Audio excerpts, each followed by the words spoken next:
Test. 1, 2, 3, 6, 7, 8. All that jazz. Hello, everybody. Please let me know if you guys can hear me loud and clear. And if you can, then that means we should be live, should be set and ready to begin for tonight's session, ladies and gents. It's gonna be a fun one for tonight. This is going to be an interesting topic because I feel we're going to be addressing a lot about tonight's two-part review of the Pocket Monsters 2019 anime series. Of course, we dabbled a bit of it in part 1 in our previous discussion. Now part 2 is here. The entire package is complete. Boys and girls of all ages and in between, we are going to be having a fun one. So, without further ado, my name is KG Prestige. Welcome one and all to the PokePod World Podcast. And yeah, let's just jump right into it. I think my buddies are going to be in the server at this point. If not, then oopsie daisy. I guess they're not participating or something. I'm not really sure what's going on. But I know for a fact that we're going to be having a fun discussion overall. And everybody here right now watching, I do want to ask if you guys can send your best regards to TSS. He ain't feeling so well at the moment, but we can say is simply for him to feel better soon, and I hope he does get better soon for us as we progress further. By the time we get to next week, it ain't something super serious per se, like he said, but TSS is gonna be watching in the background, I assume. So everybody, just tell him to just say rest well and easy, and we'll hopefully hear from him really soon. So. With that being said, everybody else is still not in the call yet. Normally, I expect this mainly just from Tyrone's end. So, to be quite honest with you on that bit, but I'm not sure where the others are at this moment. I guess they'll hop on into the call. What happened to TSS? He said something about his throat not feeling very well. I think if you see him on his Twitter, he explains a little bit better in detail in regards to that. He's just not feeling well overall in his throat side of things. So, just to not cause any harm to his vocal cords, he's just not going to be here for tonight's session. And understandable, because if he tries to talk for 2 hours, he's going to hurt himself in some way, shape, or form. So, just for safety reasons, he's just going to take it nice and easy for us. KG, we're getting another Cleo. I saw that, my man. The Yukata Cleo alt is looking clean as hell. I love it, but god damn it, man. Why is she getting all of the alts? I mean, she is the Camilla of the gacha games for Dragalia. She got, let me count it. She got regular design. She got Dragon Yule design. She got not New Year's. Well, she got an artwork of that, but it's not a character. She got Gala form. She got Summer form. She got Yukata form. Yeah, 5 Cleo alts I think we got so far. And who knows how many more they might drop on us in the distant future. We finally got a Summer alt for our boy, the Prince. So he finally got himself a new alt. I'm very happy about that. Ellie, I think, only got a couple. I think the last one she got was New Year's, if I recall correctly off the top of my head. Luca Ronzel, well, Ronzel, he got a kid form, so I don't know how about that. But yeah, I wish the other characters had gotten more old. Also, Sound of Trumpets were in Hoenn month. Yeah, so, for the month of Hoenn, this is going to be very exciting, given that literally, a day ago, a new subgroup has just came out of complete nowhere and had decided to say, hey, during the month of August, I guess we're just going to drop the first episode completely subbed of AG. That's correct. One of the series that has not received a proper subbing is now finally getting subbed by a brand new group. It's not some stuff that a lot of people are familiar with. It is a completely brand new group altogether that's working on the AG subs. Now, you might know or might recall if you try to look for AG subs back in the day, or even currently in this time, you'll know that some episodes are subbed while others are not. And the reasoning as to that is because, it never got completed. So, if this group that we got currently right now is indeed going to go the extra mile into subbing the entirety of AG, well, first of all, best of luck to that crew right there. And secondly, we're finally going to get to see AG in all its proper glory. I'm very much excited for that, man. TPC Japan. Oh, who's that in the background? I'm just here chit-chatting. I just hear the rapid clappings. I'm like, what the hell is this? That's not Polly. That's nuts. Sorry. kind of like looks like Yeah, wow. because like I got into the call and I wasn't seeing anybody for the time being. I was like, okay, you know what? I'll just try to ramble on and hopefully somebody will hop on through. And Discord doesn't notify me whenever somebody's actually in the call because when you start streaming, they disable that noise. But No, I you see. coming out of nowhere with your rapid claps here. I was just like, I'm just gonna do it. So I'll surprise them. Yeah, and well, you did a great job. You even surprised chat right here as well. Everybody say hello to Nessa. Uh, but Hi. But yeah, so you were just simply chit chatting away. As you already know, the first hour is usually the bullshit hour. We always just talk about whatever the hell we want for the first hour before we get into our review later down the road. But for the most part, things have been pretty tame in terms of content that has gone down within this week. For Pokemon news, I know there's the brand new DLC for new Pokemon Snap that is expected to release later this week, isn't it? Or is it this month that it's supposed to be releasing? I believe it's the third, if Oh, I so recall. tomorrow then I think is the case. If I Yeah, because I remember it was like August. They mentioned it was like August 3rd or 4th. So that I do remember. Okay, so the point is, new Pokemon Snap content is coming right around the corner. A lot of people were assuming that when the game was to release, that was it. But not. It turns out, no, we're going to provide even more content for new Pokemon Snap, including new locations, new Pokemon that weren't in the game, and so much more. So now there's even more content for those who enjoyed the original Pokemon Snap game, and now they can get even more content out of it. And I know Tyrone played a lot of it. I know a couple of people within the chat here had played a lot of it. So it's going to be interesting to see where things are going to go for these brand new content later down the road. Oh, I can't wait though. I actually when they first came out, I actually played quite a bit. I think the entire week I spent the entire playing Pokemon Snap because I was like, oh look at the Pokemon, and I was like, and then I was like, oh look at the pretty Pokemon, I was snapping pictures all over the place. And then I think I just decided like I'm just gonna beat the game because I had a little bit downtime to do so, and then I think within a week I beat it. But there I was playing it. There were some days I was playing for like 4 or 5 hours a day. Nice. Well, I mean, it's an Just addicting game. It all depends on how far yeah. you really want to go. I'm just pissed off that Labo is just not functioning with this game. I mean, the Labo camera speaks for itself. Yeah. It should have been much more than what we got in terms of at least the Labo feature, but whatever. Maybe in a future update, if they're updating Pokemon Snap right now, who's the hell say maybe it won't be Labo compatible in the distant future for those who actually own said device. So, also, Sleeping Esper brought something interesting. The Pop Team Epic artist is apparently going to be doing Pokemon merchandise that are going to be featuring the Pokemon Pikachu, Greedent, and the Dene. I really got to check this out. Oh, wait, like for the Pop Breakers? Let me see. I'm gonna go and check on this. Hold on a second. Pop Team Epic and then Pokemon because they're the ones that did the. Let me see here. In case people are wondering about Pop Team Epic, if you've never watched the show, first of all, you're missing out on quality content. If you never read the manga either, you're also missing out on quality content as well. I'm gonna just straight up say that. It is a really hilarious show that has no right to be that funny, but it somehow is. Here's an image to kind of just showcase Oh, okay. exactly what it is. But they did actually do a little bit of a parody for Pokemon. You'll see it right there in the image on screen, where they had pretty much their version of Professor Oak and the three starters. But this isn't the designs of the merch, by the way, that is going to be happening really soon. From what I got here in this image, instead, what we're going to be getting is going to be merchandise, as pointed out by Sleeping Esper, based on just the design style of the Pop Team Epic manga creator, and having these designs you see on screen right now present with these Pokemon. I have to say, though, I really love how they did Pikachu, though. It looks really cute. It does. It really looks It's charmful. cute. And there's even a Meowth right down in the bottom. I know Tyrone would love the hell out of this Yeah, image, though. did it. I The Dene know. alone. Like, if Uh, if we're going to have to try to buy any of these things, I'm going to make sure I buy that the Dene for Tyrone. I think he's going to love the hell out of it. oh my god. But He'd yes. be like anything to Nene related. He's like, oh my god, I need it. I got it. I want it. I want it. Yeah, that disgusting squirrel.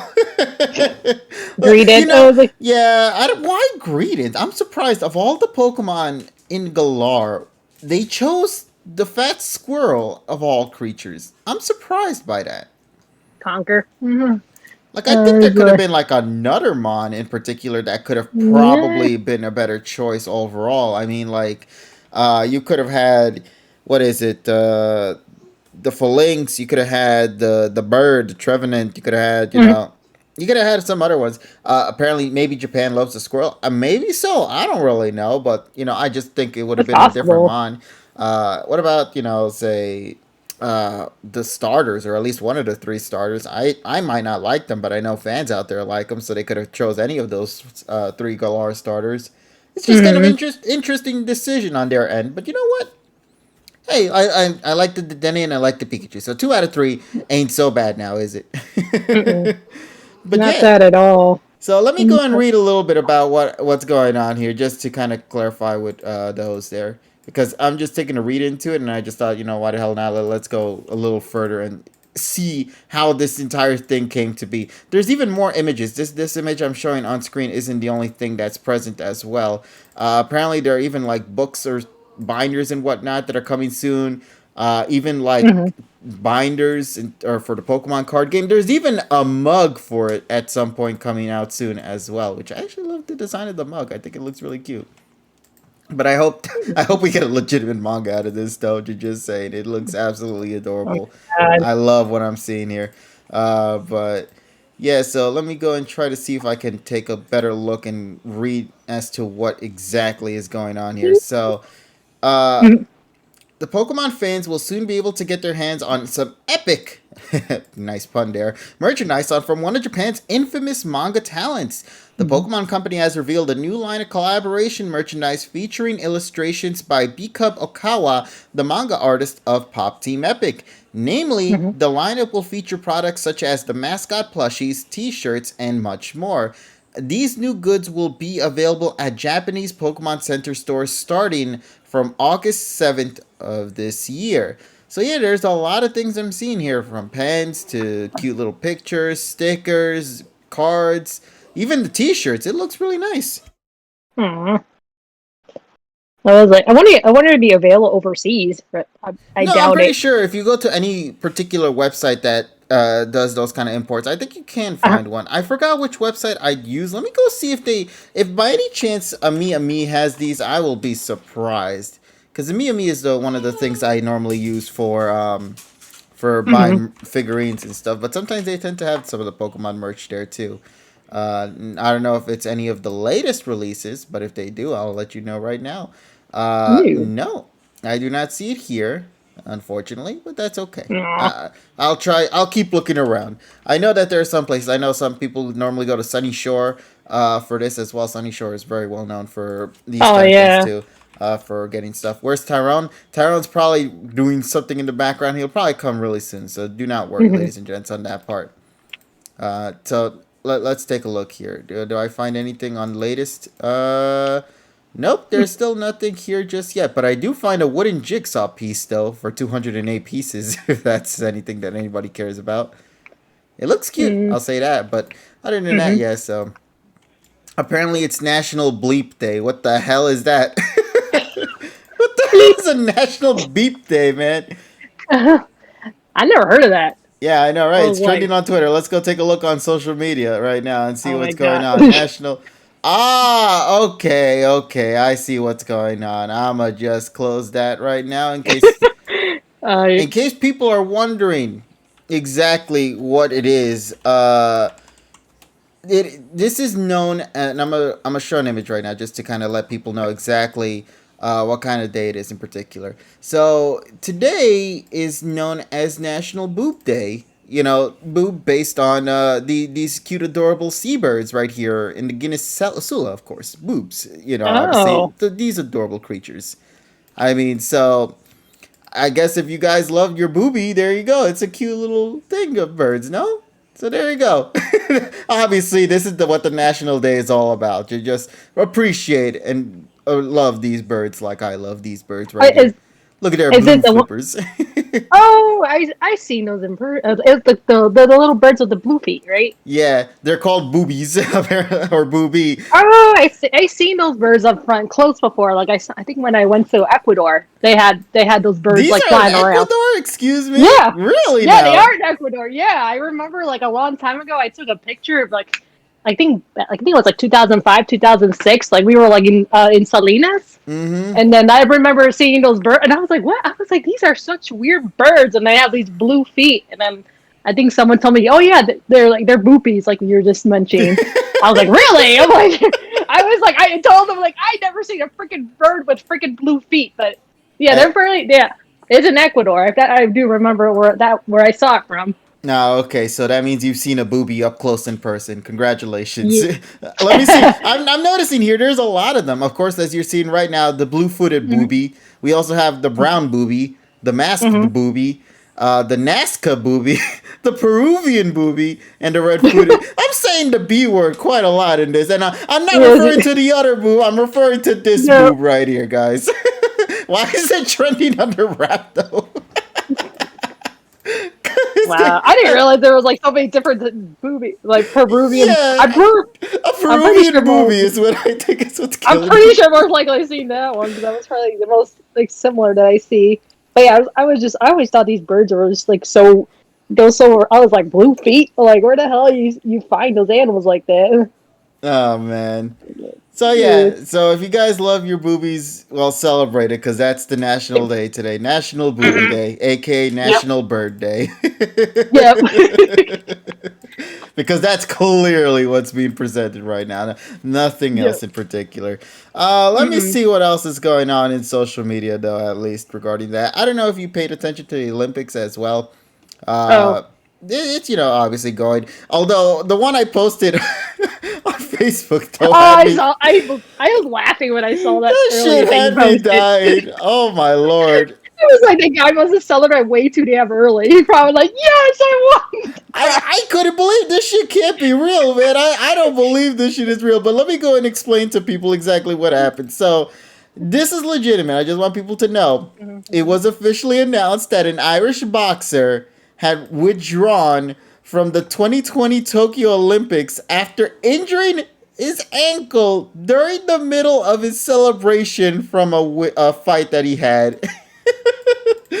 In the match. As you can see in the image right here, this man is jumping high in joy. But bro, when he lands on his foot, he got ruled his ass out and he was eliminated from the semifinals, Uh, man.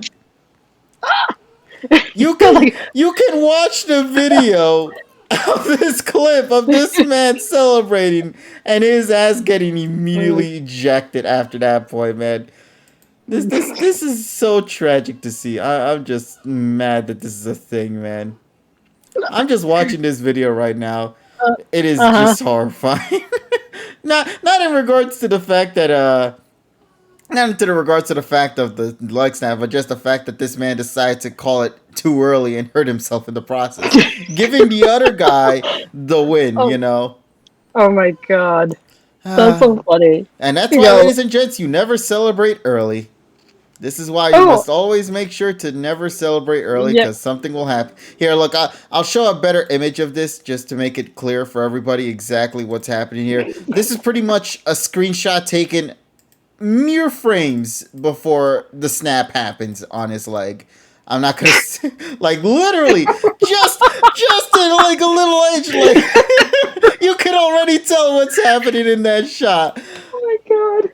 Ah man. I already can imagine just like looking at the picture alone. I'm like, Yeah, you could just tell dumbass. that this man was just done at that point.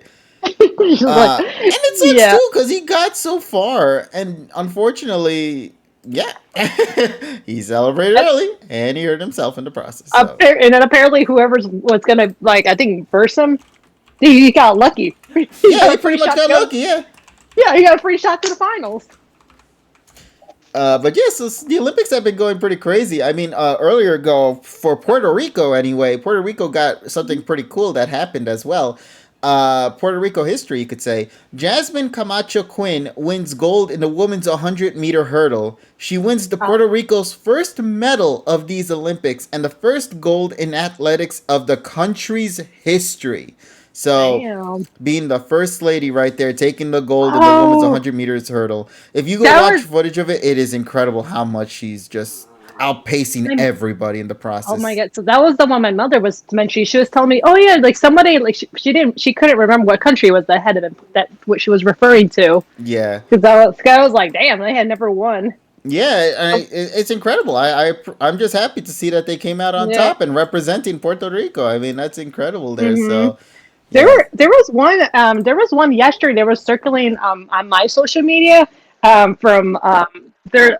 Let's see if I could pull her up or actually, but she there was she won her, I guess, the first she was the first woman to win a gold medal in the, I guess, like the weightlifting, like where they do those deadlifts. yeah. Let I me was take like, a look there. real quick on that as well. Then, Yeah, I think her name. I was like, damn it. I was like, of course, my thing's like, her name is, um, here we go. Oops. Her name is Nelsie, uh, Nelsie de Homas. There we go. Nancy. Oh, okay. Yeah, she's our first. She won gold yesterday, and I saw her. I saw the there's a clip on I think the NBC Olympics. Like they were showing the competition. Like she beat like there was an American that beat that she beat actually, and I was like, oh, and I was like, damn, this I was like, she is like freaking powerful. Oh, here we go. A Mhm. 127 kilogram Olympic world record for wow! Holy shit! How Yeah, did right. she lift that? What?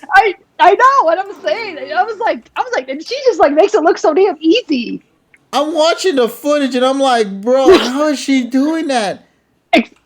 I was shocked though because like every because I follow all my cousins and they were all celebrating almost for Ecuador. Anything, whoever wins in Ecuador, it's Mm-hmm. a huge moment. It's a huge moment because they never win anything. Like you never hear them. All the time I hear them, it's like, oh, they lost, and I'm like, yeah, what's new? But that was amazing to me. Like from yesterday, I was like, damn. I thought it was like, congrats. Yeah, it's like it's Mm-hmm. moments like these that I always appreciate. Just seeing some new warm victories come on through. You know what I mean?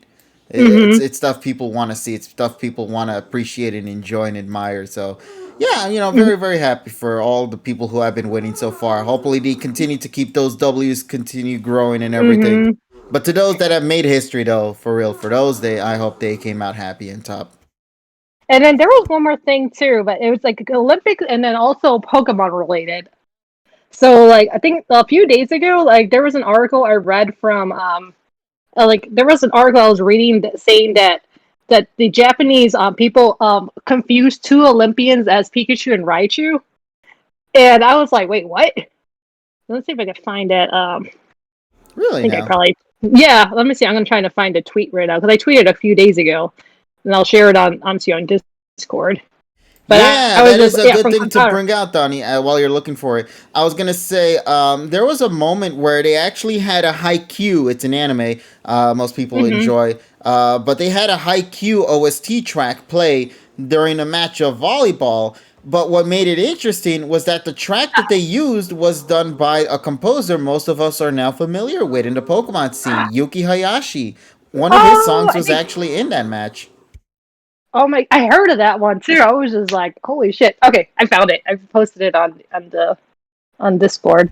All But right. I was like cracking up though because apparently I guess the Japanese they actually shortened their names, and then there were these two men that played for the U.S. actually, and then they actually thought it was like Pikachu and Raichu because they shortened their names Oh, because it was too long. Pichu in English or Archu. Yeah. So I'm Oh, gonna read this real quick. I'm not seeing any images right now, mm. but let me check real quick. Oh, here we go. There's a So screenshot, I think, on yeah, I see Twitter. the screenshot here. Thankfully, social media is very nice enough for us to have it. So let me go and take a look at that hmm right now. So what I'm seeing here is that, and according to what it says here in Kotaku, when U.S. representatives Philip and Ryan Chu played against Japan in the badminton's men's doubles Olympic tournament, their names were shortened for the country's TV broadcast. Which, if you look at the top left on the screen, I believe that's where you see their Mhm. name. As reported on Yahoo News Japan, the Team US players' name were written on screen as P. Chu in English and R. Chu in English as well, with their last names in katakana and their first names, Philip and Ryan, getting only their initials. This was in order to fit into the Chiron box alongside the names of Japanese players Keigo Sonoda and Takashi Kamura. When foreign's last names are the same, this practice isn't unusual in Japan. However, as JCast News adds, adding the player's first initials caused some Japanese viewers to instantly make a Pokemon connection reading their names like Pikachu and Raichu, being Pichu, Raichu, Mhm. written in Japanese to evoke those said titles. So I'm watching badminton, but I'm really sleepy. And when I saw Pichu and Raichu written, I read them as Pikachu and Raichu. I was like, Apologies, wrote another. I thought Pichu and Raichu on Team USA were Pikachu and Raichu. The Chu brothers have deep ties to badminton. Their grandfather, Don Chu, founded the Orange County Badminton Club where the two train. Philip competed in the Rio 2016 Olympics while this is Ryan's first Olympic Games. The two have previously won silver and gold at the Pan Am Championships. So, overall, unfortunately, they were defeated by Japan's badminton team, so they didn't get to progress any further. But I think it's safe to say most people had a very good, funny time anyway, just seeing the names. But yeah, thanks for that, Nessa. Though that is actually pretty hilarious, just seeing how they were just referred to as that. no, you're welcome. I was like, oh my god. I was like, what are the odds? I'm having too fun like looking for these stupid Olympic things. Oh man, the Chu family indeed. Yep. I love what I'm seeing here. This is great. So Olympics once again, you're just pure fun all around. I hope people have had a fun time with the Olympics this year. Especially given Hmm. that it's in Japan, there's a lot of cute references that they had, not only to anime culture but to games as well. We talked about this in the previous session, how they had like Dragon Quest music, Sonic music, Final Ooh. Fantasy, Chrono Trigger, which was something that Hmm. Terrell was playing not too long ago, Near Automata, amongst many other tracks from Japanese songs in general from video games. Hmm. From what I heard originally, the Nintendo was supposed to be present there, but lo and behold, they didn't show up. So, Oh. Nintendo withdrew from what I heard. So that's pretty much what happened. Oh, that's what they decided to go with this time around. So I can't say much on that. Mm-mm. Also, my dogs be barking in the background. What the heck is happening out there in the back?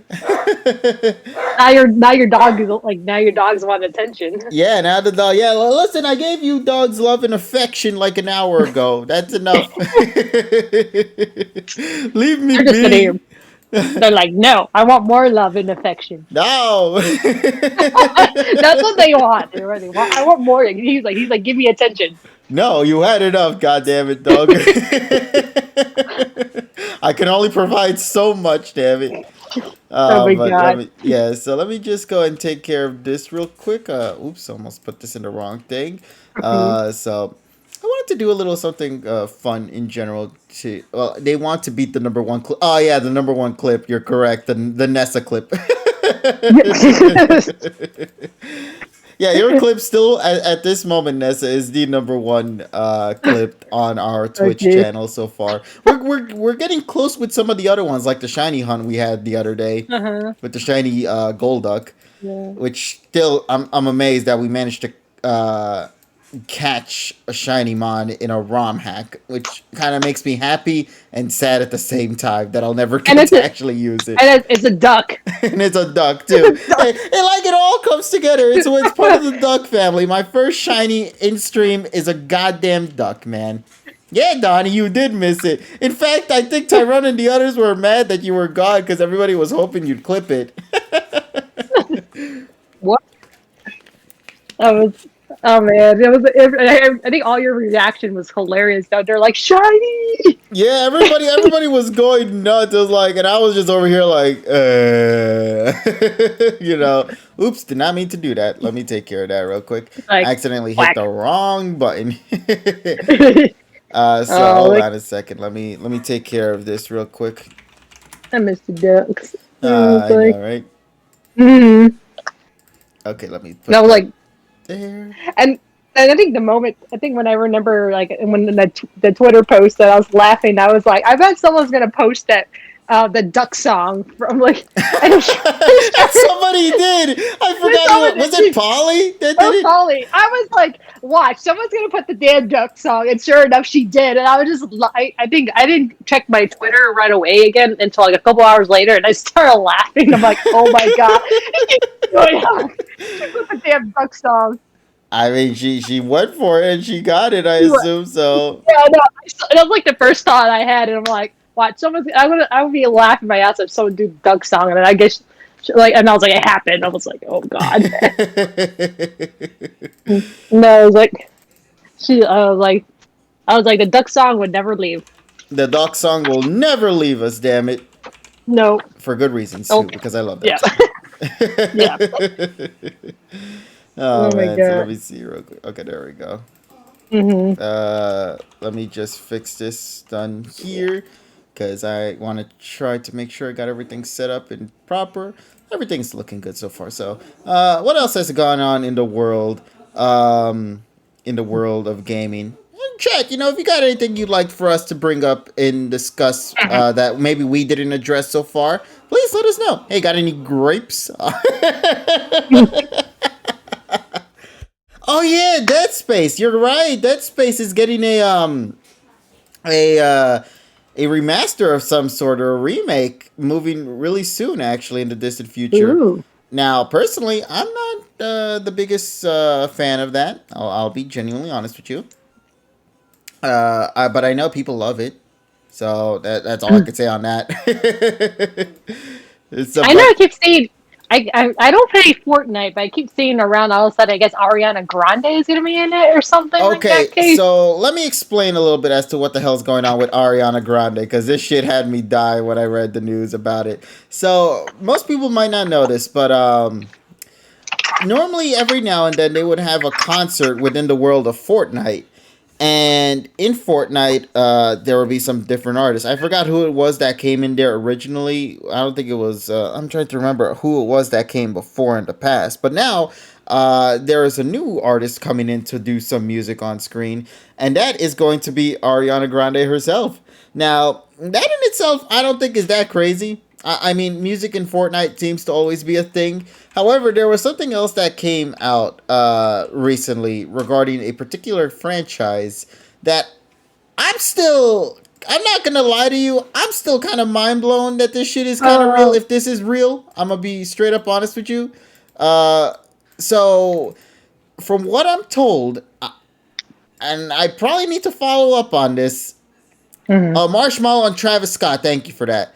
And yo there, Joker. How you doing, buddy? But what I was gonna say is that according to Fortnite leaks and news and all that kind of stuff, Mhm. apparently, I don't know. You guys can fill me out on it. Naruto has successfully been obtained the rights to be used in Fortnite at some point in the distant future in the Season 8 Battle Pass. Oh wow. The anime Naruto, like that show apparently is going to be in Fortnite somehow in some shape and form as a playable character. So you're gonna finally get to see your character Naruto use a gun. Oh god. I can't wait seeing a fan art of that one out there when that comes out. Oh my god!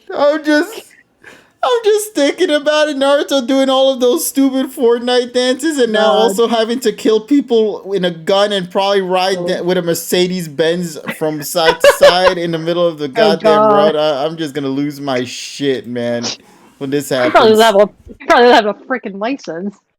He's like, yeehaw! I can drive anywhere I want. Oops. Oh my god. Oh Lord, but yeah, so I don't know if this is legitimately gonna happen. I remember back then, Peter Griffin was supposedly a character that was gonna join, and recently I think we got Rick from Rick and Morty. Um, Oh that what? will also that is, I should say, in Fortnite Uh huh. currently. So I just want you to think about like how we have Ryu, we have Chun Li, we have what Batman, we have Marvel characters. You know, now we're going into Mhm. anime territory. You know, so it's just getting nuts with Fortnite at this point. If you guys like Fortnite and you want to see Naruto kill people with guns, you know, a ninja, the ninja way, bang bang, then there you go, ladies and gents. You Into clearly can do it. the room. Hey, I think somebody Hey finally came Tyrell. on through. What up? Hey, Tyrone, how you doing, Hey buddy? Tyrone. Hey, how's it going? Good, Hey good. Tyrone. Hey, You came at probably the worst time, buddy. We're just talking about, leave it to me. no, Naruto going into Fortnite. I know you got a headache from the last time I brought that up, so that's why. Oh, you ran away. Yeah, there we Scared of go. awesome. And he has ditched us. God damn it. Oh my Oh god. my lord. That is great. Nope. Yeah. He's like, Get your ass back in the call, damn it. This man oh, dipped and went into the chat. Listen, you get okay. We'll gladly move this image out for you. There you go, Tyrone. We made it accessible for you again, buddy. Now you can crawl your ass back in here and we can talk the talk with some shit. Oh Lord. this is dying. Oh Jesus. Yeah, you scared him away. He's I'm sorry. I'll never offend you again, buddy. But Tyrone, I have some good news though. I do have some legitimate good news. Did you take a look at What? backstage? Let me see. Did you take a look at that image I'm showing you that I posted like a few minutes ago? Oh, the plushies. Yes. In case you did I not know this, I'm legitimately surprised they didn't got one. I'm surprised Pop Team Epic is working on Mhm. this shit. I think Yeah, I'm that's the bigger legitimately surprise. surprised. I mean, well, they didn't. Was voted most popular in Japan, so I I guess mean, that yeah, makes it's your sense. mascot, Yeah, buddy. You're the number one popular yeah. YouTuber content creator in the It's world. still weird. It's still weird to believe they didn't got number one in Japan. That's it. Like I wake up every morning going, "That's right, that did happen." Remember, man, wake up every day knowing that your mascot is the number Knowing one that they did mascot. it, yeah. Everybody, if you ever feel down, wake up every morning knowing they did it is the number one Pokemon in Japan. So there you go, Tyrone. You achieved greatness with your Dedenne mascot choice. Yep. Good on you, buddy. I Uh, told you when the day I saw it, I was doing the reviews for Pokemon XY, and I was like, "This looks marketable," and I made him my mascot. That's how I chose my mascot. Actually, I was well, like, did "This you looks even have a sellable." mascot prior to X and Y, or was that really your mascot? No, I didn't. My YouTube channel was since I believe the last major thing I was doing was the Pokemon Emerald LPs and the I was doing some Yu-Gi-Oh stuff on the side, I think, and some Dragon Ball stuff. Mm-hmm. I found a picture of like the picture was like of Yugi and Brendan from Pokemon Emerald, and I made that my like thing for the longest time because this was back during the time where I think Google successfully fused with YouTube. Damn. So shit. whatever your icon was for Google, I think was also your icon for YouTube as well. Ah, I see. Okay. Yeah, so I think that was what the choice was, and then when they showed up, I was like, oh, I'll use this. And with this, I shall become the most popular content creator of all time, says Tyrone. Yeah. Oh So man. then, yeah, that was the story behind that, and I was just like, oh, because I saw they did, and I think it was a Koro scan when X and Y was coming out, the Mm-hmm. games, and I was like, I love this thing. It looks perfect. And it looks like it's viable in battles too. So I mean, there you go. Mm-hmm. Also, I just wanted Well, to and show my off this favorite cute color is Poliwag plushie because yeah, that's also things good. my favorite color is orange, so it worked out perfectly. It was like, yeah, I love this thing. I didn't know it was orange. Hmm? I never knew your favorite color is orange. Yeah, orange is a continuing theme. It is my favorite color. The Dene Oh, truly nice. is one of the better designed Pika clones. To the point that it doesn't even feel like a Pika clone anymore. It feels like its Yeah, own it sort of actual branches design. off on its own situation. Mhm. Yeah. But that's good though. That means that then it has its own identity. It doesn't have to be tied to anything. You know what I mean? Yeah. How could you And not know? I know. There, I was gonna say no, never mind. I was like, I forgot about Tapu Koko. It's also Electric Fairy, and that was like that was Yeah. the only one. But I was like, Yeah, no, there's no, like they didn't. Was I the think only more. electric fairy until Tapu Koko showed up. Yeah, and I was like, oh yeah, Tapu Koko too. And I was like, Yeah, All well, right. Well, I guess he's given that they're copying. called Yeah, gods, you know. there's two legendary Pokemon. There's Dedenne. Actually, there's one legendary Pokemon. There's Dedenne, and then the other one I guess is Tapu Koko. Yeah, but he's a starter, so Tapu Koko don't really count at this point. yeah. Yeah, exactly. The One's a Dene god. supremacy up in this chat, ladies and gents. One's a god. The other is Tapu Koko. Also, Terrell, I keep Believe seeing in your the ass squeak. in the chat. Get yourself in Hey, here, no, buddy. he's Get waiting. your He's ass in waiting. here. No. He's waiting for a specific time. I know what he's waiting for. All right, and Yeah, I know as- what Terrell's waiting for. I know Terrell is doing that for that particular reason, but Yeah. we need we'll continue See, moving he forward. even put "I'm waiting." Yeah, I knew already. No, he didn't say I'm waiting. He says I waiting. Oh yeah, but I knew what he was. I knew what his I'm waiting. mindset was on. And one's a So, god, the other's I- fried chicken. What the fuck? Other than because Tapu Koko. Other than the Naruto bullshit, what else is happening in the world? We've been just talking about the Olympics. We've been talking about the Mhm. Pokemon plushies here. We actually went into a really Did you deep guys dive talk into about the Olympics. Did you? Yeah, I was gonna say. Did you talk about Simone? Which was No, we no. She basically was- quit. But like, I think it's better that she did that. Like, it's good when athletes know their limits. Because if they she had don't, I know you're talking about. She had the twisties and then an issue with mental health. yeah, And- because it's stressful. Like, especially with athletics. Athletics, Yeah. oh my god, like what she has to do is hard as shit. Like that's not easy. Oh She- yeah, she- yes. Literally we- one wrong move and she could die. That's an actual. Yeah. That's an actual thing. So like she was explaining though with the twisties though, what they refer to is like apparently like they have like that sense of direction where they gotta because they do so many flips and rotations. Yeah. So I guess like when she was doing her stunts, like she kind of was feeling it like her her head wasn't exactly there, and then that's why she was kind of like misrotating and messing up quite a bit. Yeah, And aerobatics. That's Mhm. that you don't play with that shit. That shit's hard. No. And then I was sitting here, any normal person like us, if we try doing that, we're freaking gonna flatten our face and kill ourselves. You have to be. Not only do you have to be flexible, you have to be flexible in midair. Like what? Oh, yeah. Hold up.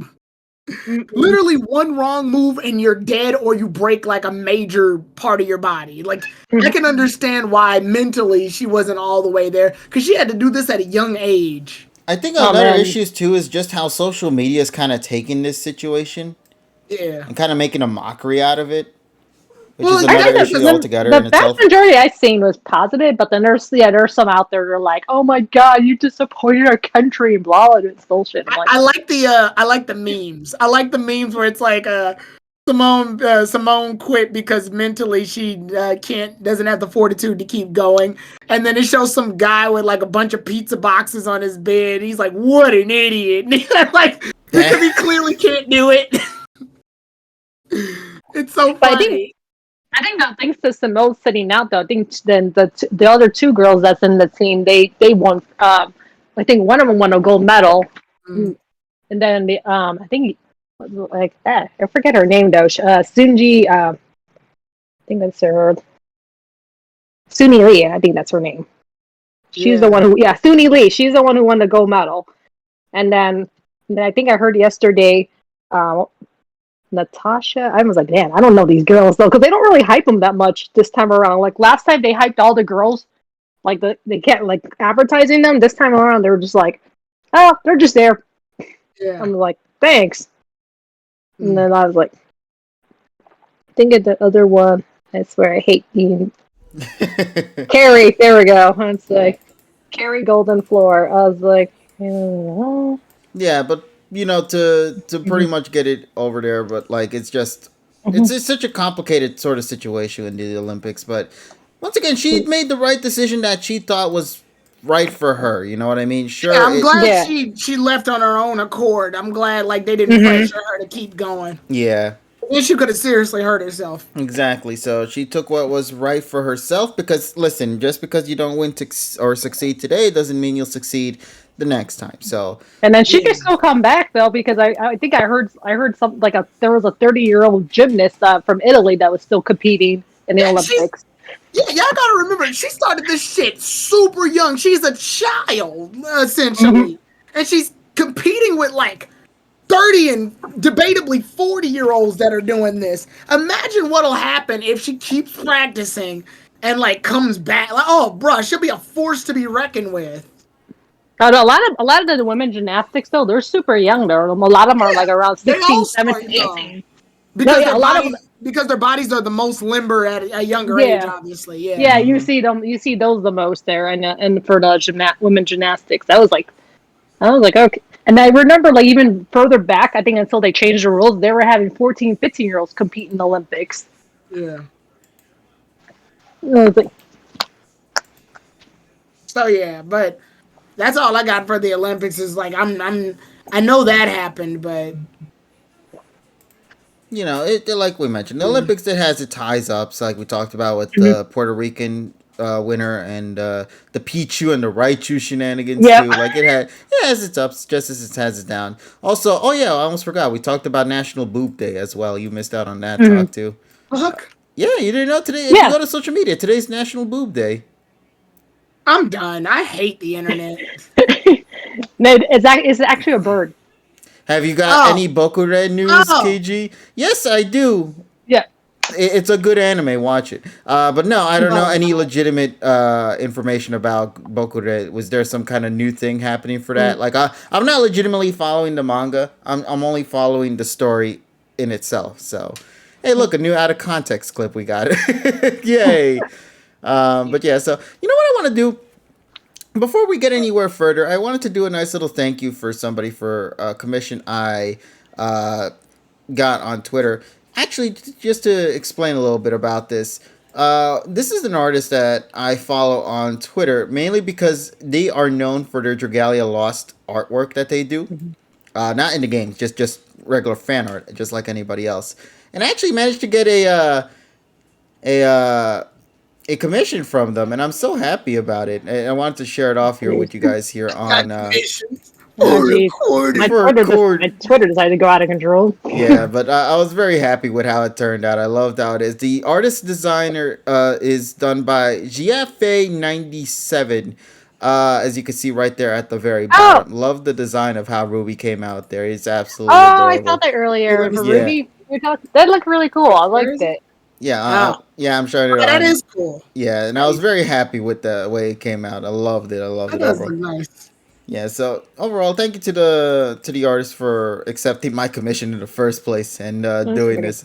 I just love how it looks, man. It's such a cute thing.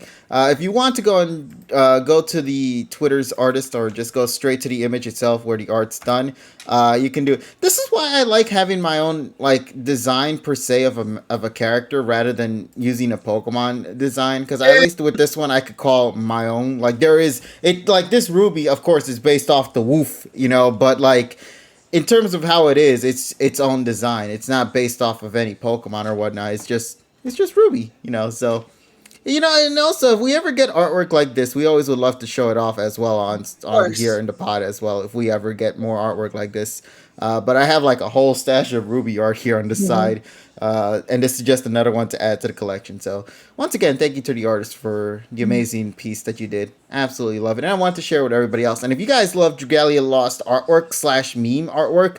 Definitely go and give this artist a follow as well. I think you guys will get a good kick out of some of them. They are absolutely hilarious. They even did one based off the record of Ragnarok Yeah. anime, based off that one chick and the two dudes holding the breast and everything. They did that Mm. with a particular character. I found it fucking hilarious, man. So I just wanted to share that right now with y'all. But amazing art piece.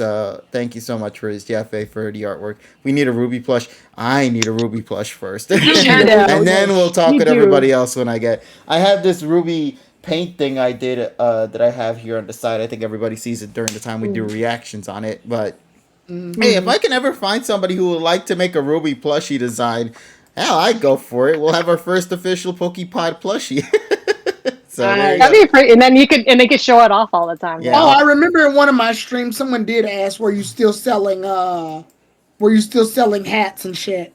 I think they still are available in the merch store. So if you guys want Okay, to cool. check it out there, you can. So yeah. Okay, I'm gonna look it up to look up. All right, I'll take your word for it, Goggle. If you somehow manage to succeed in doing that, buddy.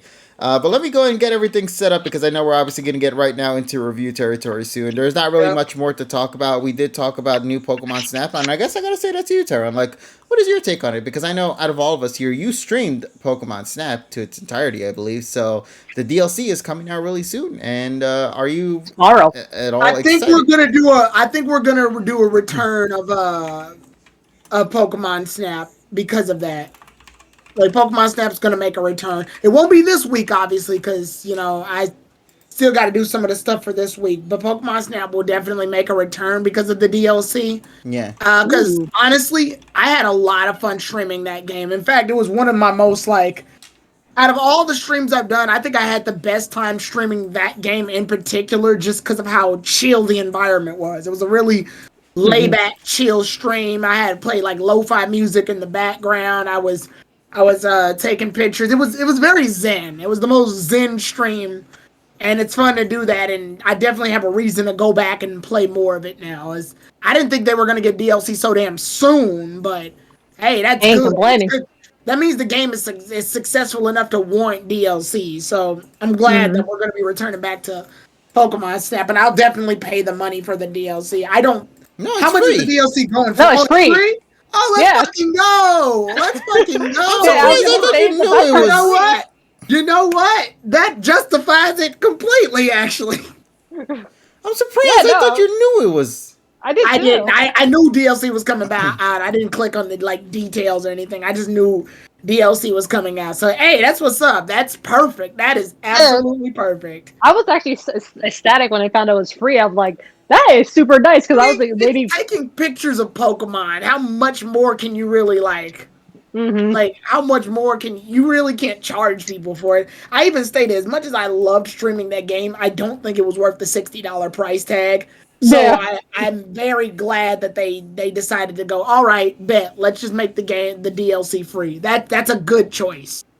Yeah. That means you think I still end gotta buy the game, but at least you're getting more But now you're content. getting more freaking. I think they're doing it with the Mario Golf approach. They're just adding more on top of what already is a complete game and just making it more, more enhanced now for an experience overall. Nice. So yeah, I And mean, then- once again, as stated before, it's a free update. Free Yeah, it's good. new Pokemon, new areas. I think it's 3 new areas. 3 new areas, which is freaking awesome. Yeah, Yeah, that's and cool. of course, with the day and night feature, obviously new things in itself man. altogether is going to pop out from it. So you're gonna get a blast with this. So if you have yet to pick up Pokemon Snap, the new one anyway, please make sure to do so. It's available right now on Nintendo Switch. And anything else off the top of my head I can think of? No, I think that's pretty much it. So yeah. Looking forward to seeing how the game is going to function overall with this new update, and curious to see how long the playtime is going to be like. I got the Nintendo 64 one if that counts. Any snap Oh, of the God. game count. Uh, All right, I so was like, let me see here. Got everything set to All right, go. yeah, let's get this started because we're definitely gonna have a lot to talk about. Yeah, and So it's depending good on we how started many 6 people we minutes got for earlier. today, yeah. So Well, Yikes. yeah, unfortunately TSS won't be here, which is sad because who am I gonna argue with? Terrell, he's gonna Yeah, be the you're voice ready. of reason. There you go. But no, Terrell and I usually have the same mindset. Hey, listen, man, we're making history tonight. Damn it! So expect the unexpected. You know how Journeys is, buddy. And like, obviously, I told TSS to get better soon and stuff. That I'm not gonna brag, but that shows like a genuine level of friendship that we all have as a group. Because obviously, TSS and I have very opposing thoughts when it comes to this series in particular. And like, for that to happen, but for us to still be laughing and grouping up and talking with each other and stuff at the end of the day, that's really where like it counts. That's where that I feel like that's a true level of where the community should be in terms of how we interact as fans. Yeah.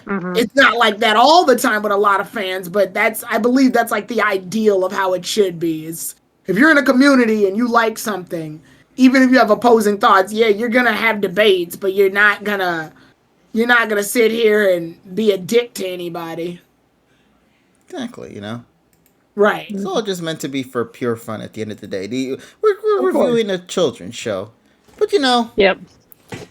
now let's get to it, why don't we? So, yeah, at the end of the day, the PokePod is all about vibing with everybody. We course. come here because we want to make sure everybody's week goes We're- superb, you know what I mean? We're a vibe. Yeah, exactly. We are a vibe.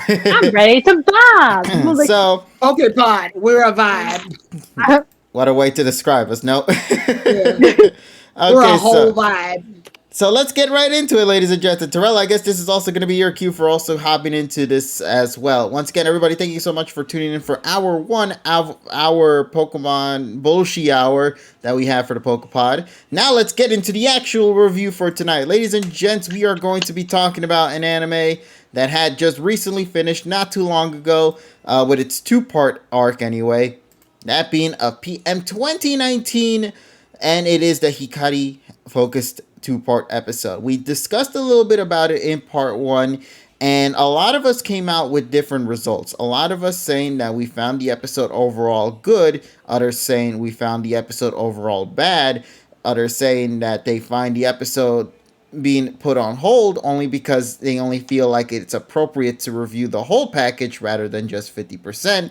And then others are just straight up, I'm just going to ignore it and then watch it all together today and see what's going to come out of it. So, all of us have different polarizing opinions on how the first episode went. Does anything change when we jump into the second one? Well, let's get right into it then. So, we'll see. So let's address this real quick. Of course, we have to summarize the plot. Kicking things off after the events of what happened in last week's episode, Dawn and Koharu encounter the Cresselia, and it turns out that Dawn once again brings that nostalgia trip with saying, "Hey, I knew a Cresselia from long ago as well," and showed a bit of a flashback on it, amongst other flashbacks that they had in this episode too, including excuse my throat, a cameo by a particular character that none of us assumed we'd actually get to see be brought again. Takashi showed up twice. We'll talk more about that a little later, but that's not irrelevant to the plot story. Just thought I'd bring it up before somebody mentions it. So, as this is going on, Cresselia is being taken care of by Koharu and Dawn. There are some events that do play out that focus on Koharu's character, especially when tying to her father, being of course a professor and learning a little bit about like how to approach Pokemon. She manages to approach the legendary Pokemon with ease and do its best to take care of it alongside with Dawn. Dawn teases us all as a community by doing a Pokemon performance, aka a Pokemon contest performance, in the middle of the woods, meaning we never actually got to see it unfold in an actual contest arena. And that in itself is something else we're going to address as well later. As this is all going on, Go and Ash are busy trying to chase after the Darkrai.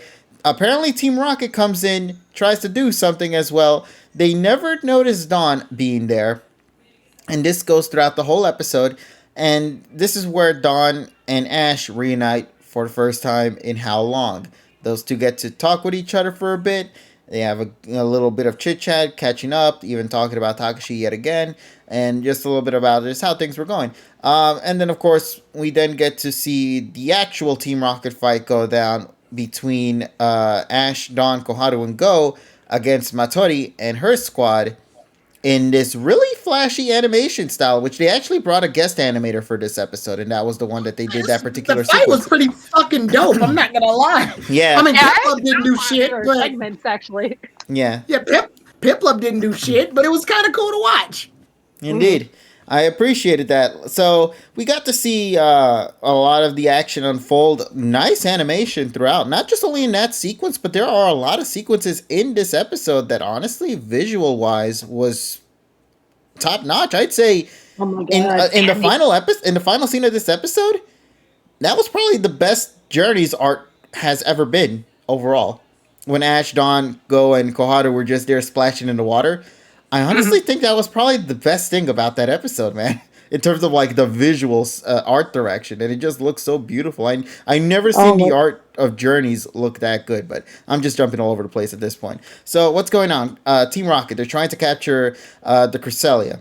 They are, of course, being protected by Ash and the crew. They're fighting it off with one another. They get caught in a net. Darkrai comes in and then begin to show off the friendship that both it and Cresselia have. They defeat the ship and the Team Rocket crew by pretty much putting them to sleep. And the Pokemon go back to their islands. The end. Which kind of makes me wonder, is it really okay for them to go back to that island? Because if one Team Rocket wakes up again, they're just going to go back there at this point, I assume, right? The episode's over. All right, never mind. Yeah. All right, so yeah, Team Rocket also tries to go after Darkrai. Darkrai puts those characters to sleep. Dawn and Ash look at Team Rocket and are like, I guess they were here. Pretty much they said what the fans said. I guess they were here. Yeah, they were here. All right, next scene. We're in the middle of the daytime. Koharu talks with her father. Is like, hey, what's everything going on over there in the lab? Turns out that the baby's hatched, and guess what? It was all Piplups. Yay! If you guys love Oops, all Piplups. Piplups. Oops, all Piplups. So, there you go. A bunch of Piplups. AKA, Koharu's probably going to catch one at some point. Now, this didn't happen in the episode, but this happened in a little drawing that the Anti-Poke PR posted on Twitter. But it turns out Koharu and Dawn had finally shared contacts with each other and are now talking with each other via the phone, which I think is actually a very cute thing, I will say. It's similar to like how Lana and Misty approach each other in the show. You know, and that's how Misty came back in the later half of the Sun and Moon series, if you recall. So it is kind of disappointing that it wasn't actually on screen, but I'm not surprised that it even occurred at all. I was assuming that those two would become very close buddies with each other. So, yeah, overall, that's pretty much how the episode ends. Dawn, Ash, Go, and Koharu, they're supposed to be going to a contest, but the Pokemon are having fun, so let's just stay here on the beach for a little bit longer and not actually see the contest unfold. The end. All right, so my take on this, and I'll go first, and then I'll pass it to whoever is in this call right now. I don't know if Terrell came on just yet, so I'll see if he is here in just a bit. But let me go and jump into a little bit on my side, and then I'll pass on to the next person, if you don't mind. So, Okay. overall, my take on this episode, this two-parter, I'm going to say this. I think if we're focusing on what they're trying to establish, that being of Koharu's character, the Darkrai and the Cresselia plotline, I think that was okay. I do genuinely believe that some of the stuff that they had for those characters was okay. I had a fun time seeing Koharu actually use some of her knowledge and her brain smarts for certain sequences that happened, like with the Cresselia and how to interact with Pokemon and just in general. And just seeing her have her own little adventure after like 70 plus episodes of us begging for her to finally become a main character. It's just nice to see more of her by herself and just kind of explore the Pokemon world via the lens of just a newbie, you know. But she's so well knowledge too. Like you see throughout these two episodes, like despite being a newbie traveling out there in the world, she still knows how to cook, despite not really knowing how to work the match and whatnot. But she still got the idea as to what to do. She knows how to keep herself safe and all. So she clearly has the right mindset for approaching these things. And yeah, for Koharu's character within this two-part, I really did believe that she was at her peak. I think she was a very fun character to watch overall. The Darkrai and Cresselia plotline, on the other hand, this was something we kind of saw before in the past via that DP episode, and hence why Dawn referenced it, from this episode. But I do think that I enjoyed the approach of this one a little bit better just because of how they're using these two Pokemon to kind of play around with Dawn's character, not Dawn's character, with Koharu's character, and just seeing her unfold and her fleshed out. So I think they were pretty much to the point on that bit. Animation and art direction, I do want to say the second episode peaked even higher than the first episode. In animation wise, art direction, even music as well, because there were a lot of new music pieces in this episode too that were used. And I think they were done beautifully in my book. But now, this is where I have to say the negative side comes in. As you see, I've talked about a bit of Ash, a bit of Go, a bit of Koharu, the Darkrai. You talked about Go? Yeah, I did talk about Go. He was there. Yeah. There you go. Go. But now here's the real issue because Go wasn't even the main focus of this at this point anyway. Go was just sort of there, like just like with Ash, throughout just to get to the Darkrai and whatnot. So I wasn't really much expecting much on his end in this two-part to begin with. It was mainly focused on Koharu and of Dawn. But that's the character I want to talk about. Dawn. Was she handled as what fans were anticipating from her return in this episode? Did she do what fans wanted the most? No. And in my book, I'm going to be honest with you guys, and just like I said right now, oh my God, I hate it, man. I absolutely did not like how Dawn was handled in this two-part. Why are you laughing, buddy? Yeah, Tyrone's all excited.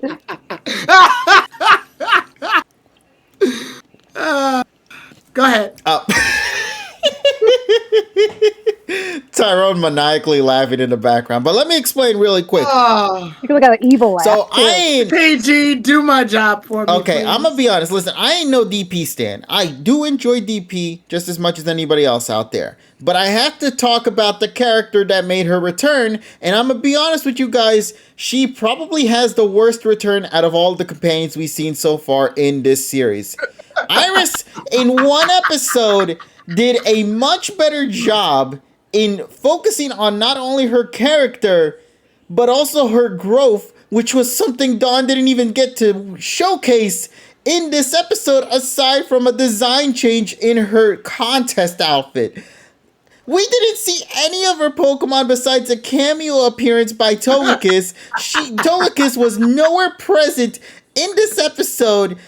None of the other Pokemon. Where was Mamoswine? Where was Quilava? People were anticipating Typhlosion in this episode instead of Quilava. People were anticipating Togekiss to come in. People were anticipating Mamoswine. Where was the Baneri and Pikachu moment? Baneri could have been out of its Pokeball to have had a cute little moment with Pikachu. People wanted that stuff. What about Pachirisu as well? Where was that cute little... See, this is the problem. Dawn, the character... in its design, yes, she was here. But her character was not here. She, like everything that she has done in DP and even to an extent BW, that was not her in this two-parter at all besides the references. I'm so mad because, like, you want to know what I liked about Iris' episode the most? It wasn't just simply seeing her character. It was also seeing her growth. And I didn't see any of that with Dawn here. I asked, and I thought we were going to get that in the second act of this two-parter. I thought at the end of the episode, you know what they would have done? They would have gone to the contest arena, and you would have wondered why Dawn is there, and then maybe the announcer would have been like, and now presenting our brand new top coordinator of the Sinnoh region, Hikari, and she comes out. And she shows her Pokemon. I would have loved that because that would have been a subtle nod there to say, hey, we saw her mother in last week's episode and they talked about her being a top coordinator. They kept Dawn very ambiguous in that one. And they could have just straight up revealed in this second act of the episode and said that now, just like her mother, now the daughter is now part of the top coordinator crew. And now she gets to show off her stuff. And now she gets to show off her performance, wrapping the two-parter up. Because I would have liked to have seen what Dawn had done in this series. But she didn't. She didn't show any sign of growth. She didn't even get a chance to show off any of her her Pokemon. Or any of her characters, man. Herself. Just aside from her, quote-unquote, Daijobu line. At that point, I felt like the Daijobu line felt more like a forced obligation rather than an actual natural part of her character. And that's what pisses me off, man. That's why I was so mad with Dawn's character. Because Dawn brought only references is what she brought. Let me ask you something, fucking dare you. Without this slander. Let me ask you something. What did you think of last week, though, for Dawn? Because I was... I was still just indifferent on it. I even mentioned in that review that, like, I talked about Dawn's character, but I felt like I couldn't say much because it felt like they were going to hold it for this episode. And they didn't do it. And now, I was hold relying on. on Listen. this episode to And fix the now- Listen, issues of I'm last not gonna week's. stand for this slander. Okay, And I'm now you not gonna know stand for this. why I said what I said in the first episode, because I already knew that's where this was gonna go. I'm gonna, It's journeys. Why did y'all expect anything I different? wanna. I feel like KG, you missing important factors, and Wow. I need to elaborate on them. Oh no, I So you will. know, I'm just gonna give final thoughts. The issue, and I just want to bring this up because Tyrone brought it up. The issue I had, Tyrone, is that literally before Dawn showed up, Iris showed up, and in one episode, Iris did a far better job.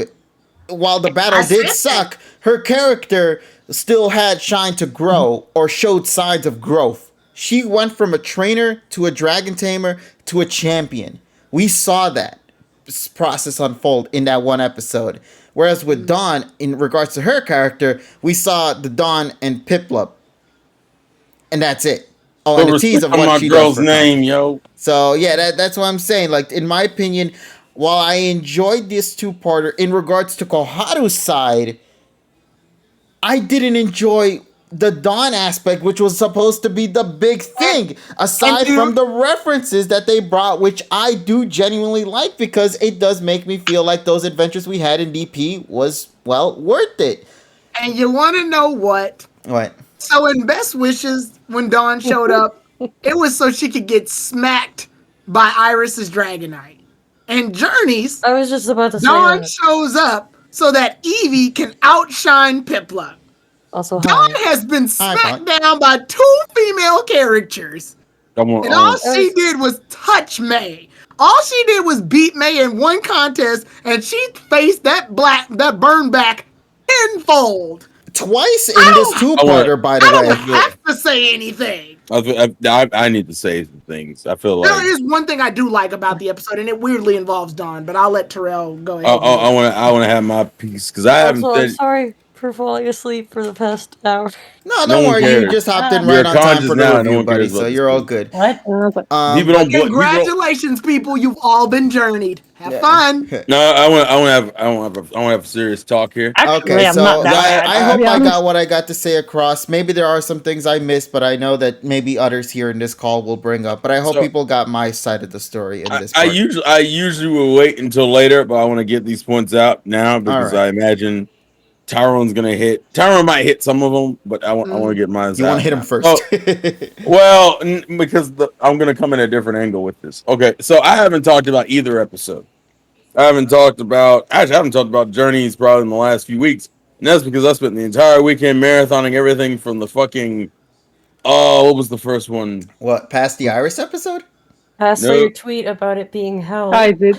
It was the not. It's the one before them falling in the hole. What's the one before them? It's the one That before. would be the Iris episode. No, Oh, Is No, it's Is it? after the. You're talking about the it's Bustle and Mining one? Ninetales. Oh, the plus and minus? Okay, no. Then the whole one was the first one, the one I had to start from. No. So I watched from there all the way up until now, and Oh, the Clink Clang. There we go. That's what it was. there we go. Yeah, clink clink. The good, I just call it the whole of the Duran or Heatran episode. But I watched from there to where I'm at now. I didn't talk about it because, as you guys, I think you guys as the fandom are aware, me and Tyrone share a similar distaste for Dawn. There's mainly, it's like 90% overlap, but there is some nuances. And so when I knew she was coming back, I'm like, well, I saw how Iris was handled. I know Tyrone has his issues with that and his issues with her being a champion, but for the most part, I'm cool with Iris being back. But I also saw how they handled Karina. Karina was not handled well at all. Nope. So there was two routes this shit could go. I sat there and I watched it and I said, who the fuck is this? That was the first question I asked myself. And by the end of the two-parter, I still don't know who the fuck that was. Because that wasn't Dawn in any capacity whatsoever. And I think Tyrone alluded to it earlier about Dawn was here to make Koharu's Eevee look good. No, Dawn does what Ash does with Go, which is the worst fucking thing about Journeys. You can't make the new characters good without making the old characters look bad.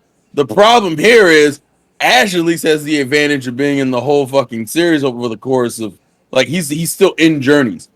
Dawn's in 2 episodes, and Dawn's literal purpose is just to tell Koharu not to worry so much, or like to just have fun with life. And I'm like, who the fuck is that? Do y'all think that's what Dawn's character was? I fucking dare you. I don't even like Koharu in this episode because it's literally just set up to make her look good, and it's really forced.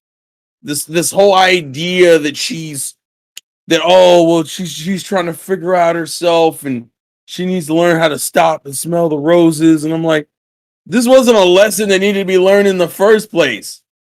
Like, I don't understand. It comes off as if Koharu takes everything too seriously, even though there have been plenty of episodes before to show that she knows how to relax and have fun. So I don't even understand what the point, what she was taught. I don't see the event. Also, let's talk about the fucking Darkrai nonsense. I don't understand what the point of this arc was, of this 2-parter was. The argument is that supposedly Darkrai and Cresselia are not enemies, but just kind of like they're friends. They're friends. They say it like that. Yes. And I'm kind of like, for what pretense? I'm like, I would have rather you went the damn movie route where you viewed Darkrai as an anti-hero. And then they tried to throw that thing at the end where Koharu gives this weird speech about like, well, Darkrai can't control that it's the way it is. So Cresselia hangs around it so it doesn't be lonely. And I'm like, you know what you could have done? The other movies have done perfectly well. They had a better explanation with Darkrai before. It gives nightmares to warn people, not to hurt them. Well, that's the one. That leads a little bit too well. That works too. But my point is, it doesn't fucking serve any real purpose. The lore isn't even interesting. The fucking battle with Team Rocket suffers from shitty animations. Don't get me started. And convenient ass situations where like, oh, we need, bruh. I don't understand how they managed to make Dawn that bad consistently. You had her bubble beam not work. You had her bubble beam not work on a fucking Rhydon. You had it not work on what was it? The right period. It was literally just bubble beam. It was literally just bubble beam. Guys, that's the only thing she did back then. Like what? And I'm sitting here like, the only reference you have is the fucking hair thing you did back in the day with Piplup using bubble beam on her hair to get her hair fixed. And I'm like, okay, well, that's a reference that at least I could understand and didn't get on my fucking nerves.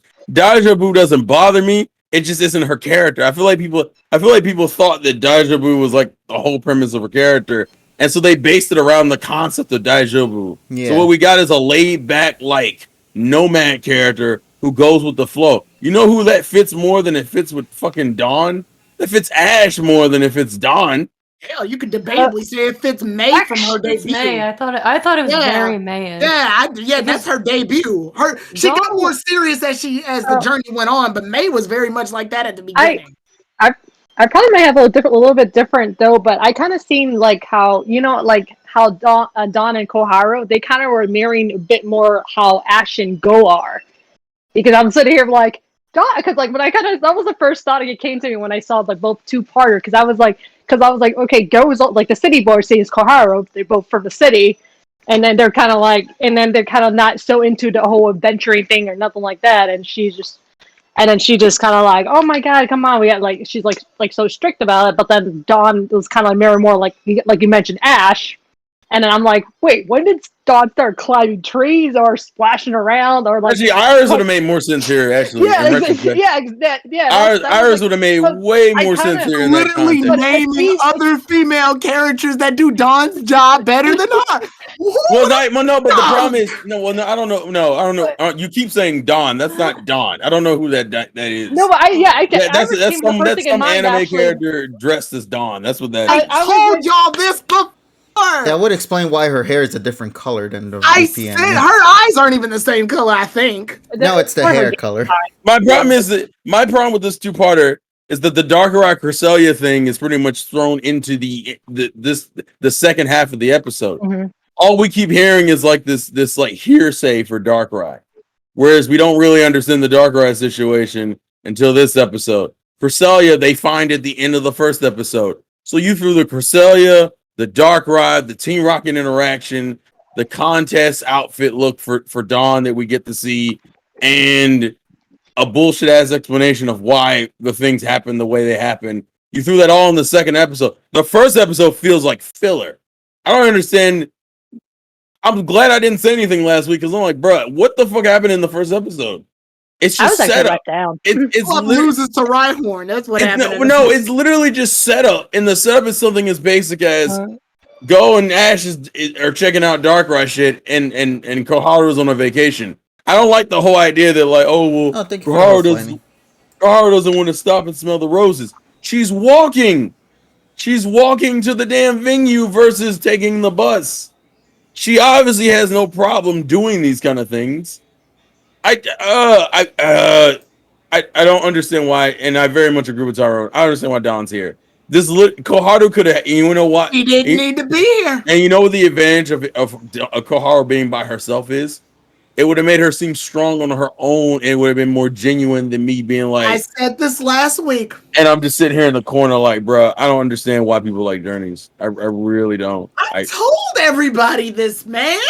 Well, no, I know you did, but that doesn't mean anything because the community's stupid. But that's a personal opinion of mine. I'm gonna leave it at that and just let this already. I love it. God damn, man. I don't have to say shit. This is perfect. It's not, bruh. It's so poorly handled. It's not even worth watching, in my opinion. I was bored through the first episode, unless you're just a huge Dawn stan and you like the music selection. Like literally, the music selection isn't even DP. That's X and Y. It's not. It's rehashed M20, and they missed the chance with the Wickstrom and Diantha, I think it was, track that was remixed of the Sinnoh Gym battle, and they did not use that, and I'm very upset. Yeah. We did get a pretty cool wild battle theme, though. Yes, but like. But to me, it's not worth it. Well, to me, if the best thing about the episode is the music, and the music doesn't even hit right, you don't know what the fuck you were doing. Like dead ass.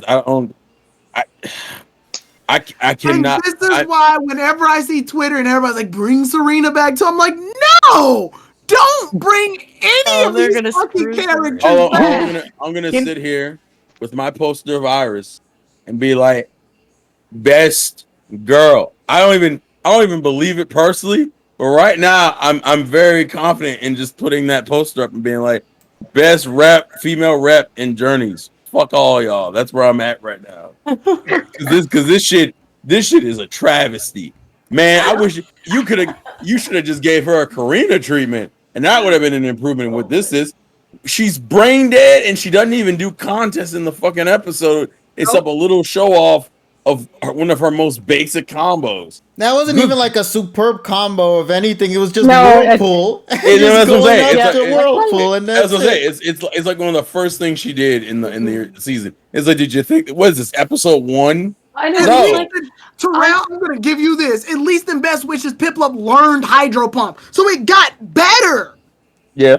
All right. I don't have to say anything. I'm in the part in DP right now where I'm about to see her do the fire chandelier thing. Yeah. And like I'm really hyped. I mean, I've seen it before, but not in a very long chandelier combo. I'm gonna let the girls have their way because I haven't. Go ahead, ladies. Because I haven't. No. We'll pass this one back to Polly first. Wait, Terrell, you finish. Yeah, I mean, if you want a quick wrap up, it's just that it's a poorly handled two-parter, and it doesn't properly represent the character of Dawn / Akari. It doesn't even represent Darkrai and Cresselia well, and it's a pretty throwaway Team Rocket episode. So you get nothing from this. You get nothing. Yeah. I'll leave it at that.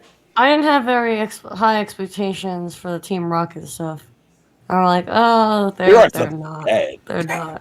Like, I knew it seeing last week's episode because I'm like, okay, so that clip of all the grunts like flying down from the plane or whatever it was is going to be in the next week's episode. and I knew they were going to try to create. Like I wasn't even hoping for the contest stuff. Like I knew it wasn't going to be an actual. Like this is, but it's just disappointing. Okay, I feel like my thoughts are a little bit. Well, I mean, you just woke up, didn't you just say that? Yes. Yes. And you all pretty much said everything that I had to say. On a surface level, I liked it. But I feel like it's like I liked it, just because of the certain aspects of it. Like, my favorite part was probably the part where Dawn was healing up Cresselia and saying that Brock taught her how to do all those things. You get to see the Brock bubble. Well, yeah, because the Brock stan in me, well, first of all, loves the episode that originated from, which I talked about in the DP review. But aside from that, it's very surface level. It's all very surface level, and it's like they just screwed Dawn so much. And I will say, Best Wishes did it better, but I always feel like Dawn has been screwed just to help the newer character, because even Best Wishes, I'm not hating on Best Wishes, but I don't know. Terrell's like giving me the side eye. I'm just sitting here. That's all I'm doing. He's just tapping his thumbs, just waiting to hear what's happening. But even in Best Wishes, they did it better. We got to see her Pokemon. We got to see the high touch. We got to see her and Ash battle. We even had her theme edged in there, which I know that they can't do right now because of the whole library of music. Well, hell, she was included in the fucking opening, at least. She's not even included. Oh, yeah. Honestly, Dawn's face right here is perfectly summarized right now. She's in the. They put her in. The song references her, and she's in the fucking opening. Yeah. She's not even in the opening for Journey. They didn't even add her in the opening. She's not, unless she comes back. That's the only way. But she's not gonna be in the openings, unfortunately, man. That's why. Well, I mean, that's more of a travesty for Dawn fans than it is for me. Yeah, really. Every week you get to see Iris, so there you go. Dawn gets to be in 2 episodes. Iris is in all episodes. Watching Journeys is like you see a cake overhead on the road, and then you walk closer and get closer, and then you notice that the cake is not a real cake, but it's a cutout of a cardboard. The cake is a lie. And now you know, people. And now you all know. Thank you, Holly. Well, it's not like I haven't been on your side this whole time, but I just needed you to say it. Wow. Well, no, because you know me. It's like, as much as I love Dawn and Misty are tied for my 2 top favorite Pokegirls. Yeah. My real concern was the handling of Team Rocket, and when you screw that for the millionth time, then I'm just like kind of over it. You know, Dogasu said it best. It's like, if you're not gonna make Team Rocket interact, at least even do a simple Jatty Girl at all in this episode, and just have them there for the sake of being there. Yeah, wait a minute. What the fuck was the Jatty Girl? That too. I was so bothered by that because they didn't notice Dawn at all. They didn't even, when they saw her up ahead, or they're like, oh, their eyes were too fixated on Darkrai. Like, no, like, oh, the blue-haired twerp or the whatever. Like, what? Come on. I mean, I don't think they did. I remember when they did that in Johto, where Team Rocket attacked and Brock came back, and they said they brought the old brat back. Like, I thought that was funny. They even did that in other series too. Hell, with Sun and Moon, they did that in Best Wishes to an extent. So it's like, to an extent, yeah. They did it beforehand, so why couldn't they do it now? That's my issue. What's holding these characters back from interacting with the current characters' returns? You know, Journeys is a shit also, bag. I mean, their whole presence and the trio's presence was highly unnecessary anyway, because they wound up just getting blasted off. Like, they literally in there for 3 seconds for what? It's not even there like they were teaming up with the Matori or even arguing with Matori or whatever. Wait, what? The Darkrai! Like, there was no interaction like there was with the previous Journeys episode. You know, where they were trying to sabotage Matori. They could have even had a situation where Team Rocket actually has Ash and the others on the rope, but because the other Team Rocket, the James, Jesse, and Meowth Team Rocket. They come in and attack, and their attack unfortunately causes more harm for Team Rocket than help for. Than help for them. Wait, They could have done that. Hold on, Galar brought up something interesting. In all fairness, this two-parter was written by a new writer of the. New writer. Oh, if this is true, if this was brought by a new, why would you put a returning character in the hands of a writer who's just joining the series? If that's the truth, the name. I'm gonna look this up. Hold on a second. I'm Provide gonna. the name, I mean, good because sir. I thought they were doing I don't want to well believe with this having if that this is true, director. but let me take a look real quick. The director Well, who I want That- names now. That explains a lot then. I want This is names, what man. happens. This is what happens. Actually, I don't even really buy that excuse because even some of the veterans on the staff are not adequate at the moment. It doesn't matter if it's a rookie up there. It don't matter. I will say that. It's done by Michihiro Tsuchiya, who did episodes such as Journey's episode 8, which was that Piplup and Krogunk episode, episode 28, which was the Sobble episode, episode 36, which was the Flygon episode, 43, which was the one of the acts of Darkest Day.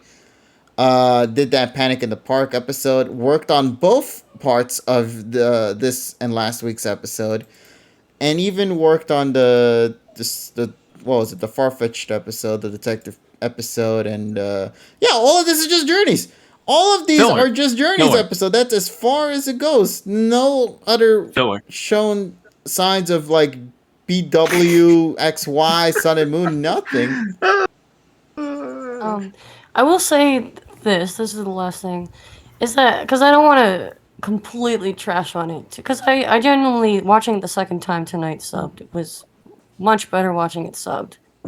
I like the Koharu stuff. I mean, I don't really trust where it's going. First of all, I don't really know where it's going, but I'm glad at least it's going somewhere, because I seriously thought Koharu was just going to be a random, cold, aloof, rando girl on the side who shows up like once in a while, but like even less frequently than she has been. And I'm glad that she at least got some like alone time in this two-parter, even though sadly it made Dawn suffer. Like, I'm gonna say I'm at least glad for that. I thought it was good for her development. However, I can't tell where this is pointing, because it's like she almost had a moment kind of like Iris, where it's like she was able to calm down the Cresselia by hugging it and being calm and all that. But then it's like, so that kind of reminded me of like an Iris type thing, or even like, understanding the hearts between Pokemon and people, which is almost kind of like a connoisseur type thing. But then it's like we have the Eevee who gets really, really excited over contests, but then there was nothing other than the simple demonstration from Dawn in the woods that pointed to Eevee potentially doing contests. So, like, it's vague, but it's something. That's pretty much what sums up Journeys for me. It's vague, but it's something. It's just the issue is that, listen, the thing you bring up about Koharu's character, I mentioned it before, I ain't gonna enjoy it, but if it doesn't pay off by the time we get to the end, then what even at this point was all of this being used for? You know what I mean? That's my issue. And we're 75 episodes into the series. We're not like in the mid 40s or anything. No, we are past the halfway point at this moment right now with the series, if this was to finish off by the next year. The other thing is, sorry, is what Terrell was saying was the whole point of the whole Darkrai and Cresselia plot. Like, because when didn't they do this in Diamond and Pearl? They did. Yep. And is this supposed to be because Dawn is like, well, I've seen this Cresselia before. That's what it's referencing that. Mm-hmm. Yeah, DP 104. Yeah, but then they never explained away how the Darkrai and Cresselia, like how, because everything is settled. It's pretty much like, it's the implication that Koharu makes at the end, where it's like, oh, they just kind of Cresselia keeps Darkrai company, because it's misunderstood. But it's doing that whole thing about like understanding Pokemon. That's why Go says to Koharu, like, "Wow, you really understand Pokemon." And I'm like, "What?" I'm like, it's like even that there was no reference to that episode specifically with Ash and Dawn. Oh, remember this? I think there's a minor Cresselia flashback. It's a JPEG. But it's like super quick. It's like it's just Dawn looking. I call him Journey not even Ash. Yeah, well, because Ash doesn't interact with Cresselia. Like the girls find Cresselia and the guys find. He just stares at her for 8 seconds. With that it's for like a second. I saw it's like a small flash for a second.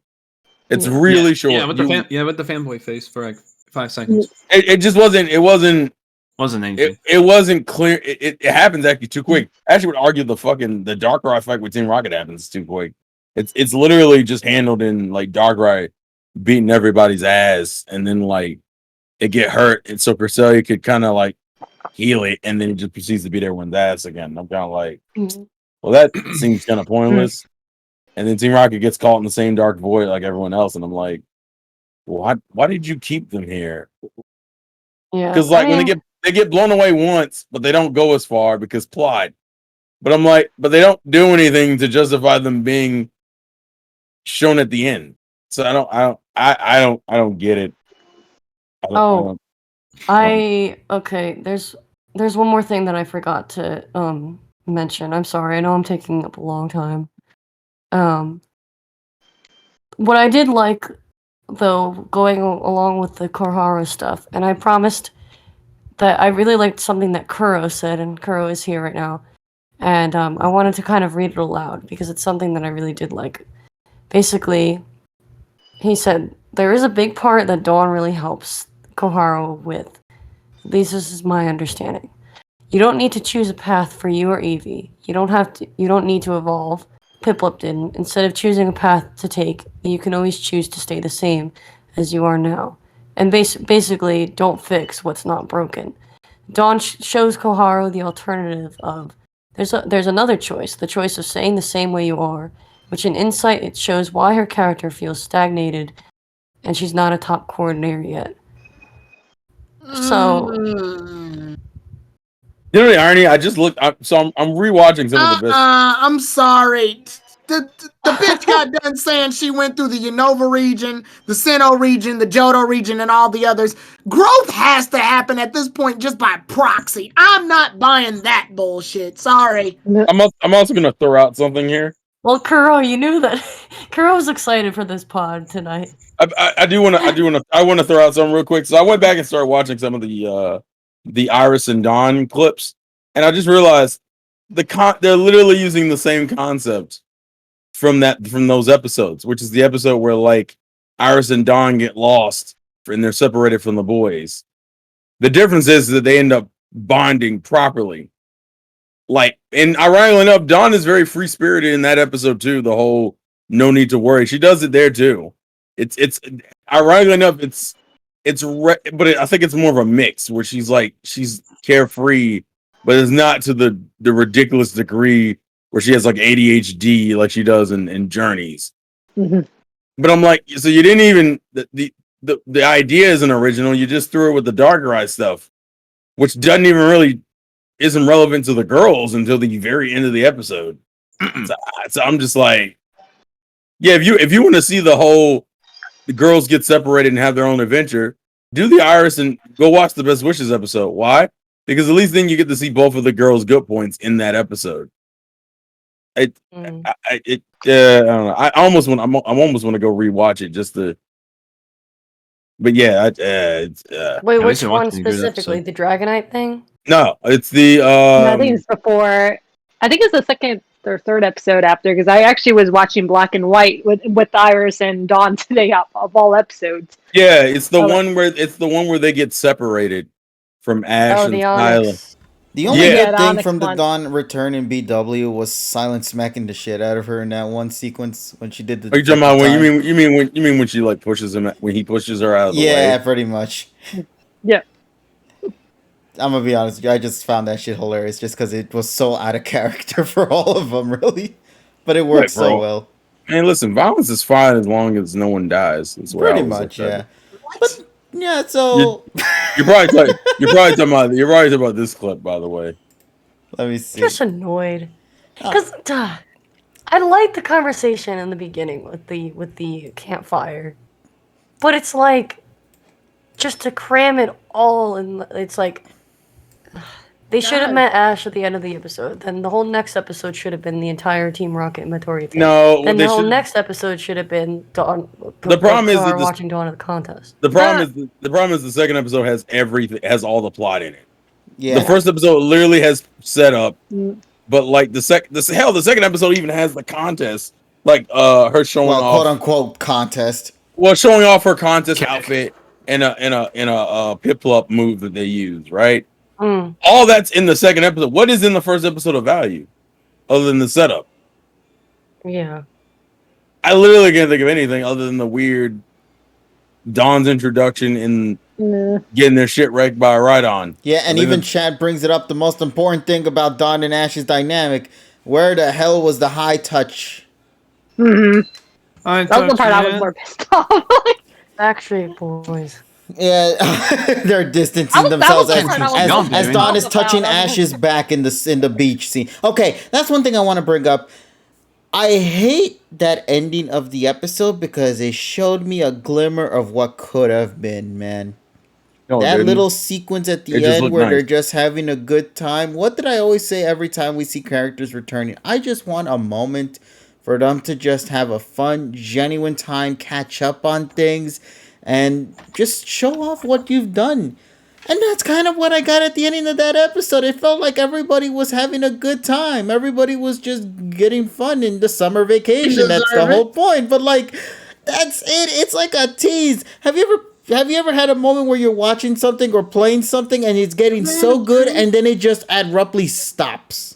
I mean, that's literally what a strip club. That's this sequence at the end, and it took 48 minutes to get to that point, man. And it didn't even help at all because we don't. That's the other issue too. And I know Tyrion's gonna bring this shit up every time anyway I say this, but apparently there's a winter arc coming, and people are already speculating Dawn's gonna come back here. So now it's another one of those situations, as you guys already know. Wait and see. You're telling these people to wait and see. They can't even do that properly. That's just what aggravates me the most about this is because like Journeys has become a series that is most famous for people's what if speculations than the what is in the series currently. Although that was the point. No, but this series took it to the whole nother level at this point, man. This series became more about the what ifs than the what is. And I'm so mad that we've gotten to that point, man. Generations before, we've always had what ifs. We always did. It's always been there. I can't deny that. But Journeys is just at a whole nother level of that. And it's just aggravating that it never gets anywhere to what fans hope to see. And that's what pisses me off, man. It's it's just right there. They just have to do one little thing.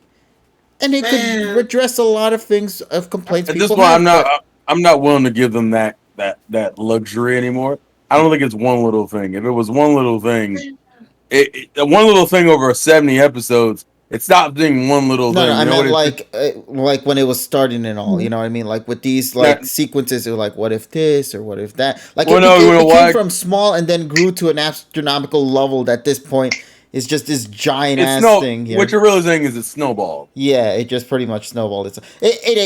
We brought it up too, like with the PWC or with Ghost Concept. It's like they honestly did more than what they could do. I want to know how I feel right now. When everybody's seeing the snow, it's like, it looks pretty. And I'm looking outside going, I don't like it. And they're like, you're just a hater. Shut up. And then like 7-8 weeks later, the snow's piled up on everybody. I still like that fucking snow.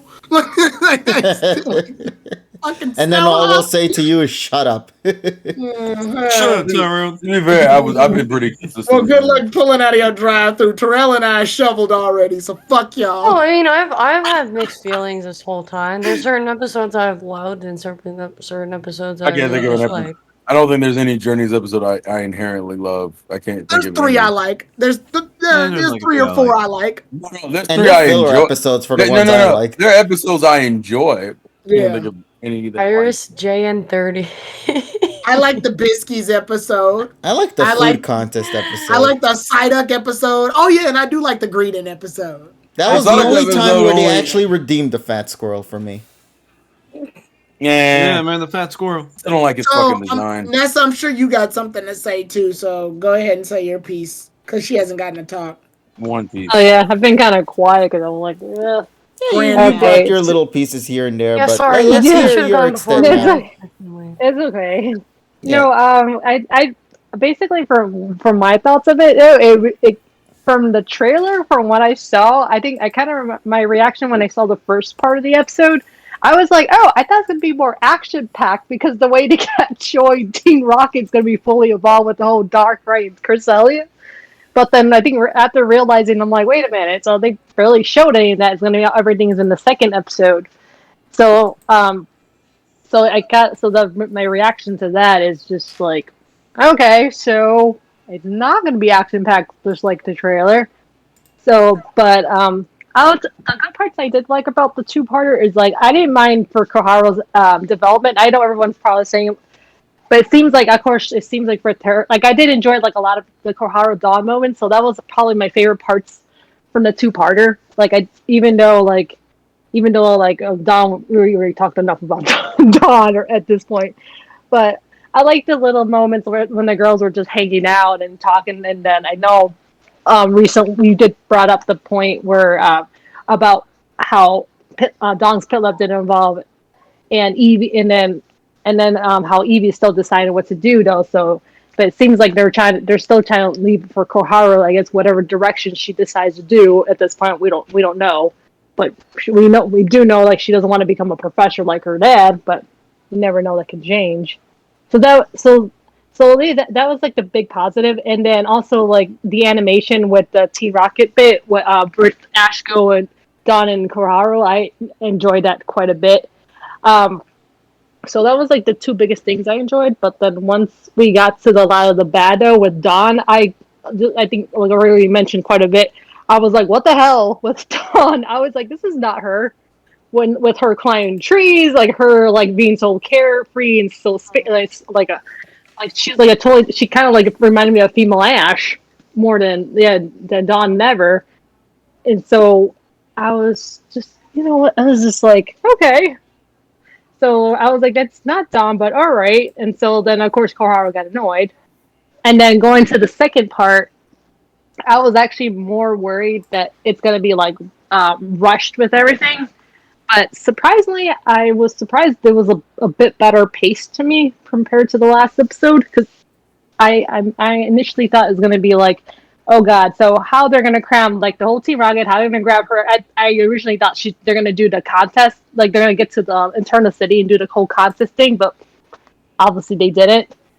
But I did enjoy like that part. But I was mostly my biggest disappointment though is with Ash and Dawn's interactions. I was expecting to be more like they do their high touch or something, but but basically both Dawn and Ash were kind of like making fun of Ash because I think Ash sneezed a couple of times because they knew they were talking about him. That was cute.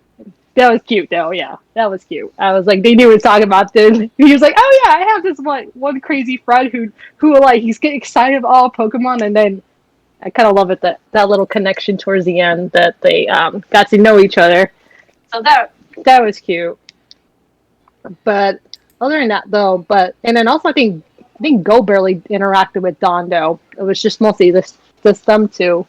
But from the way that they're saying that we're going to get that whole, like the whole winter arc possibly that we're going to get. So it sounds like she might come back.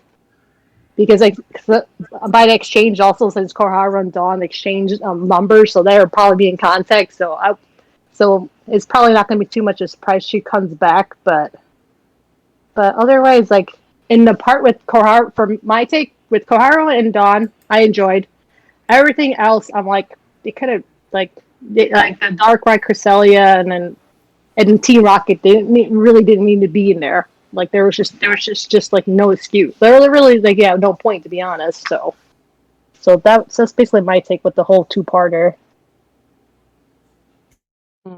I forgot to ask everybody here. Now that the two-parter has finally came to a closure, what is your number score? We'll start with Nessa since she was actually still talking right now. Well, as a number score for these two parts, what would you give it overall?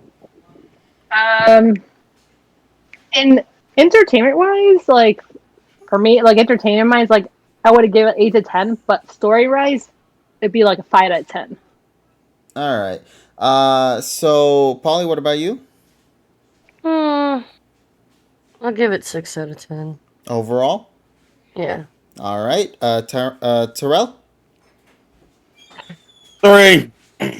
Wow. With such confidence there. Yeah. And Tyrone, what about you? I didn't even get to say my thoughts No, on the well, I'm episode. gonna pass this now on to Everybody you. You said did you my had nothing to job. say. Yeah, you you said straight up said since the beginning that everybody said what you had to say, buddy. Yeah. I'll give it a score. Everybody did my job for me. You give it a score. Congratulations, everybody. You're all Tyrone the God 3. Is that a good thing or a bad thing? That's an excellent thing. That's a terrible thing. You know, Tyrone's No. more excited. You never want to be an emulation of another person. You want to be your own person. Well, in this case, y'all did a good job of being me. Yeah, everyone did me spot on. Everyone played their roles perfectly. Congrats. That disgusts me. I'm sorry. The truth can be disgusting sometimes. I know. That's why you're the truth, right? Yep. But Truth, GG. weirdly enough, I'm gonna say something weirdly positive.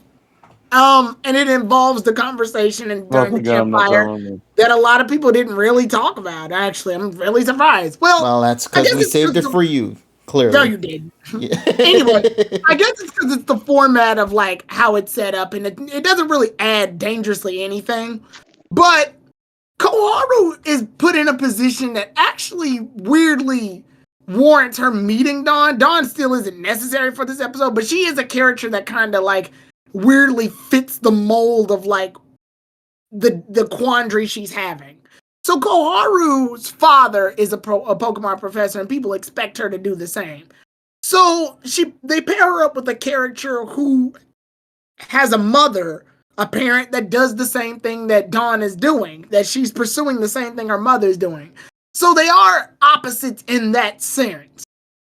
Pairing up the character who doesn't want to be like their parent with the character who wants to be exactly like their parent, but it's literally glazed over so quickly you don't have any time to enjoy it at all. So that whole quandary gets passed up so quickly. I would like to say it's a nice thing, but it happens so fast. We don't have time to really. Did you just lie to us? So you're gonna say something weirdly positive, and then you present it, and then you turned it into a negative. It's positive in the sense that I like the setup. Positively negative. No, what it sounds like is you like the concept of what they were going for. Yeah, the concept's good, but it happens so fast. I don't get the chance to fully absorb. You don't like the execution. Yeah. I don't get the chance to fully enjoy it because the episode doesn't even want to do it. You've been journeying. Yep. And I've been getting journeyed since when did Journey start? 2019. No, we call it PM 2019 for a reason, buddy. Yeah. So the point here though is, and you all said it. That's perfect. Just say that. You all said it. This wasn't it. This wasn't it. You guys got a cheap Dawn, a $2 store Dawn. A thrift store. You guys got a very cheap performance. You got Hikaru. You guys got crammed in all this plot into one episode thinking it would fix everything. You all were hoping for high touches and didn't get shit. Piplup forgot Hydro Pump and relearned Whirlpool. This is amazing. This proves my point exactly. Score-wise, I'm giving it like Terrell. I'm giving it a 3. You guys got... This is what y'all... Remember... Everybody kept going out and y'all want remakes of this? Yep. Remember? Y'all, I think this fully reflects the remakes of the games everyone's getting too. Oh God, this is perfect. Because I want to talk about something that's a little off of it's the subject matter, but it's a little off. I started looking at the reviews that people were putting on Twitter after this episode came out. And just also to clarify, he said after this episode just came out, like literally mere minutes. After this episode, and I'm not going to name names because I don't need to. No, fuck them. Everybody kept saying, "Oh, this episode's great. This episode was excellent. This episode was wonderful. One of the best Chinese episodes." I'm like, are you fucking kidding me? Are you fucking kidding me right now? This is the best episode of Journeys? Hell no. Absolutely not. That's hold on. That's I think there's music playing in the background, buddy. Oh, sorry. Yeah, that's my theme song. It's just happening this. Okay, Tyron, continue though. Yeah. Oh, I ran out to the kitchen. Sorry. Mute the mic when you do that. Oh no. Oh, I didn't think I'll be right infringement. Yeah. Yeah. But yeah, mute the mic when you do that. That way, when you leave, we can. Oh no. But okay. My point is, actually, this picture right here perfectly describes Dawn. Like that whole everything about that. That was everything is not Daijobu. Also, one quick question. So those bandages are still on Cresselia, by the way. Is that just Cresselia's life now because these humans decided to fucking put those on there? Yeah, she can't peel it out herself, clearly. So, yeah, is that just life now? Hey, Brock taught her that. What, to just slap a bunch of stickers? Yeah. Hey, Brock taught her that. Polly, that was amazing. That's drunk world. That's what that is. So that was hilarious. I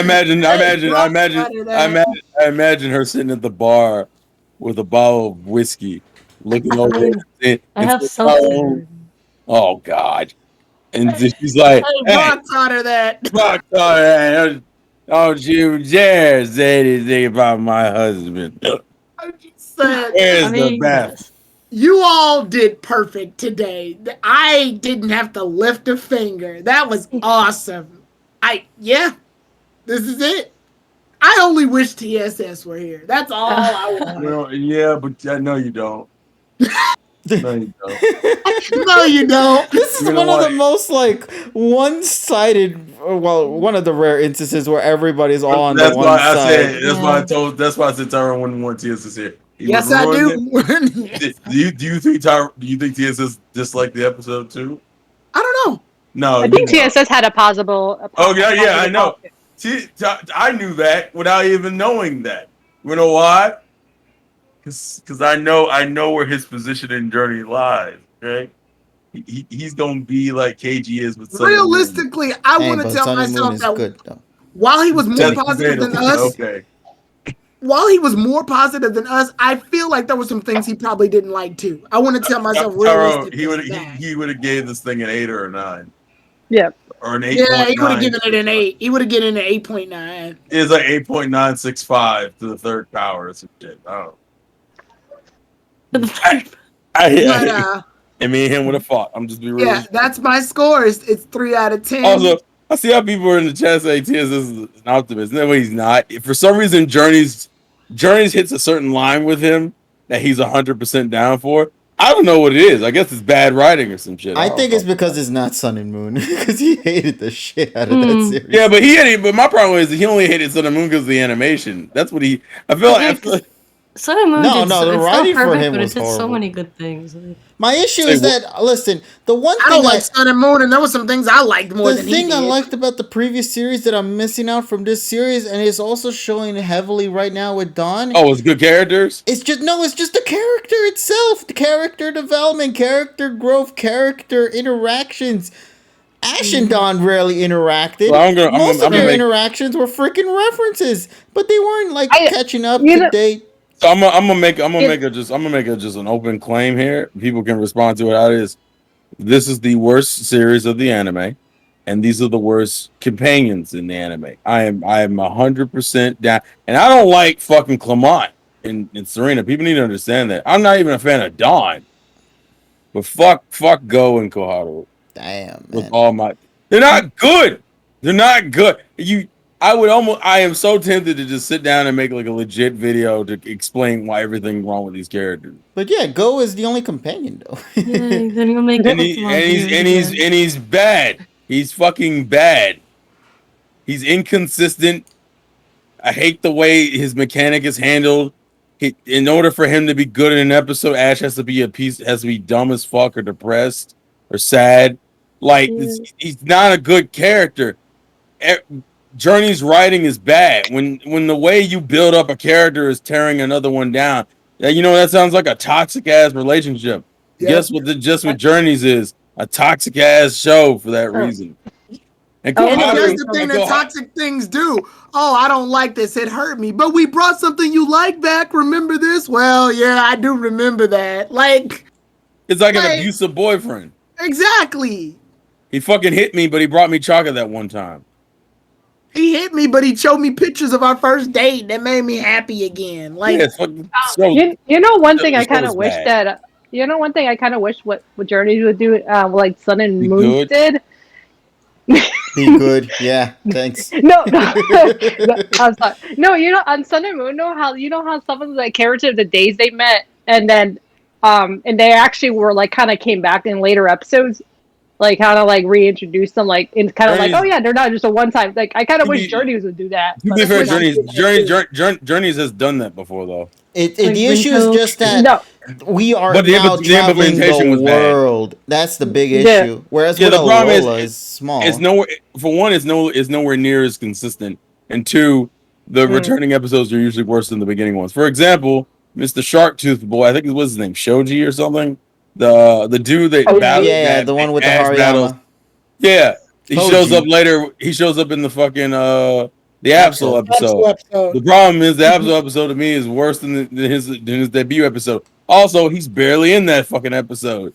So, Trini's here. And this is why I say this every time they bring a character back. I say this isn't good, and everybody keeps yelling at me on Twitter going, just let us be happy. I'm like, you're not going to be happy. You're not going to be happy with what they do to your character. They're going to turn your character into garbage. Don't you understand me? What do? Garbage on. I don't think they care about that, to be honest. They just want to see him again, and I'm like, it's only the fan service. That's all they care about. They don't care about everybody was like, even people kept on saying, what if Dawn caught Cresselia? Dawn's got less Pokemon now than she did when she started. Where's her other fucking Pokemon at? Cameo Land, Tyrone. I'm just like, guys, this is what you get. I told you guys this already. I'm not saying this shit for my health. Let me ask you a question.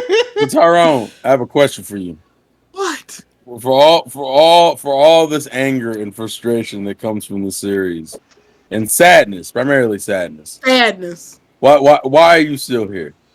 Yeah, I'm a part of the PokePod.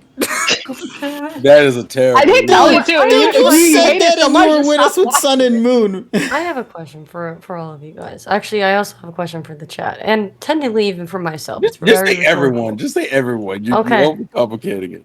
I'm sorry, it's 12:02. How is it that we're able to rewatch AG? We're able to rewatch Diamond and Pearl, OS, Black and White to an extent. Even the people who I'm not part of the contingent who would probably rewatch X and Y, but what makes them so rewatchable? But when I think about Journeys, I don't want to rewatch it. Want to know? Here's my best answer. Journeys for that. Is bad. Here's my best answer to that, because it'll remind you. And I talked about this before. Journeys. The best way to define Journeys, and I stated this earlier in this podcast, is a series that is built more upon the what ifs from the community than the what is from the actual stuff that's in the show itself. So when you go back and rewatch these episodes again, the first thing that will always come to your mind are, what if it happened this way? Or why didn't it happen this way? I think that's the best way. You start off the series with what if it goes, and then you rewatch it again and it'll be like, why didn't it go this way? You know what I mean? It's a series more that's just, it has no consistency. It has no like you guys said it best as well with Go's character, always having to nerf Ash whenever Go needs the moment to shine, or Koharu having to have her moments here, but will it really mean anything in the grand scheme of things as the journey continues on, emphasizing even more about how Dawn's character was mistreated in this series. Ash's Pokemon are irrelevant. When the hell was the last time we saw anything other than a Pikachu, you know what I mean? Mm-hmm. Aside from like maybe a few cute little appearances from them, like in that one episode when Morpeko was eating the food against the Greedent and whatnot. So it's stuff like this. There's just so much things to note about, and this is why, like I said with the X and Y thing, you know how a series kind of plays out as you see it in its ending. So when you rewatch it again, you already know what you're gonna expect as you're going through. In other words, like for Tyrone, what's his favorite thing about that series? The animation for battles. So if he rewatches it from episode 1, what's the thing he's gonna anticipate the most? The battles. He knows they're coming up. He's experienced them. He's witnessed them live when they came out. And he had a fun time with all of them. That's what makes an experience fun. With Journeys, where is that? Where is that sense of fun? Where is that sense of a journey to within the series? I can't feel anything from Ash and Go's goal because there isn't any aside from what they clearly say at the start of every episode. Oh, Ash is doing something for the PWC. Oh, Go is trying to catch every Pokemon to reach to Mew. Oh, let me get started with the PWC. But like, it's just sad to see that I just don't feel for these characters in this series. I can't genuinely feel like I'm traveling with these characters because it's irrelevant to whatever's happening right now. We're 75 episodes in, and I don't feel any sort of enjoyment from Ash's character, Ash's Pokemon, Ash's journey, or Go's Pokemon, besides the Grookey. You know, so that's just what I see it for this series. Like, I think the best way to say is just that with other generations, we always anticipate something great because we've experienced it. With Journeys, like all of it, even just now when Tyrone was talking about episodes that we enjoyed, those were just like small episodes. Those weren't like big, important episodes that pushes a character further. They were just little cute things. And that's it, really. That's just how Journeys is. There's nothing in here that sticks for any one of us.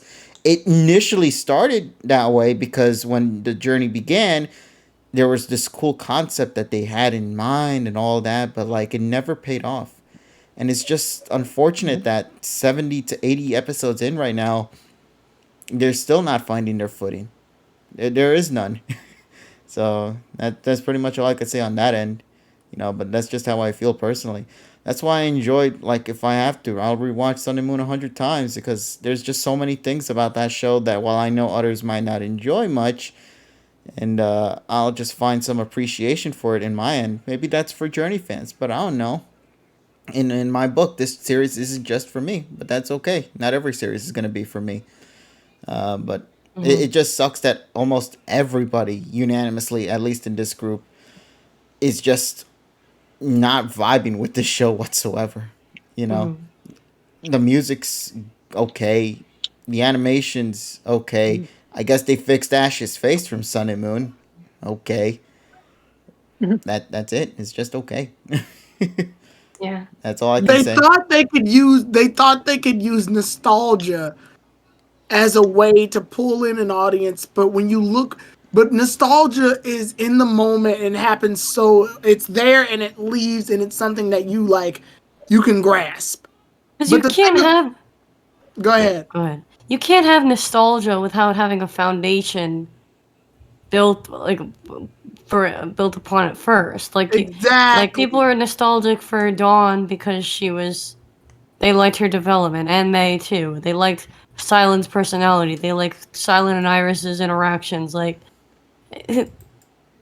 I don't know if I would feel nostalgic for Koharu and Go if they were to return in a future series because Which I feel is like exactly what I was talking about. Every time I kept saying I don't want these characters to come back. It's not because I don't want them to reappear in the show. I said I don't like when characters come back because it diminishes the characters that already exist. It drags attention away from them. So Journey's tried to do a counter move and make the older characters worse than the new characters that are established as a quick way to remedy the situation. But what that does is that it mitigates the old characters and makes them irrelevant, and thus you've defeated your whole tagline at this point. Everybody was excited to see Dawn come back, to see her growth, to see how she came after doing so many contests, to see her after a long absence from Diamond and Pearl and Best Wishes. Where did she get to? And you want to know what we got? We got a Dawn that's a copy and paste of debatably her debut with less of the character, with less of the depth, with less of the experience. It's Dawn by name and picture alone, and Piplup. With a new cosmetic being the costume. With a new cosmetic. And they did that because they knew that her face would be the thing that draws people into this entire episode. If this episode were just Koharu, Go, Ash, dealing with the Darkrai Cresselia situation, I personally think that would have been better, but people wouldn't have been as interested in it. They had to slap Dawn in here because the name Sinnoh was dropped. And because the Sinnoh remix. Right, and then because that was dropped, they had to bring her back. But look what we got out of it.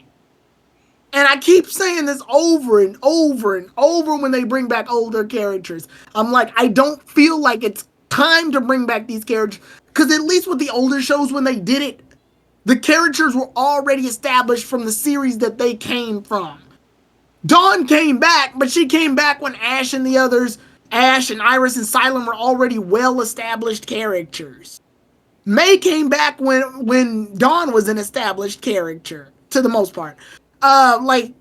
They already developed these characters enough to where they can hold their own if they bring back a character back then, and they always bring them back in spaces. Journey's throwing all of these older characters back in for the sake of, remember this, remember this, remember this, I know you remember this, hey, look at this, with none of the depth. Infernape came back, and what happened to him?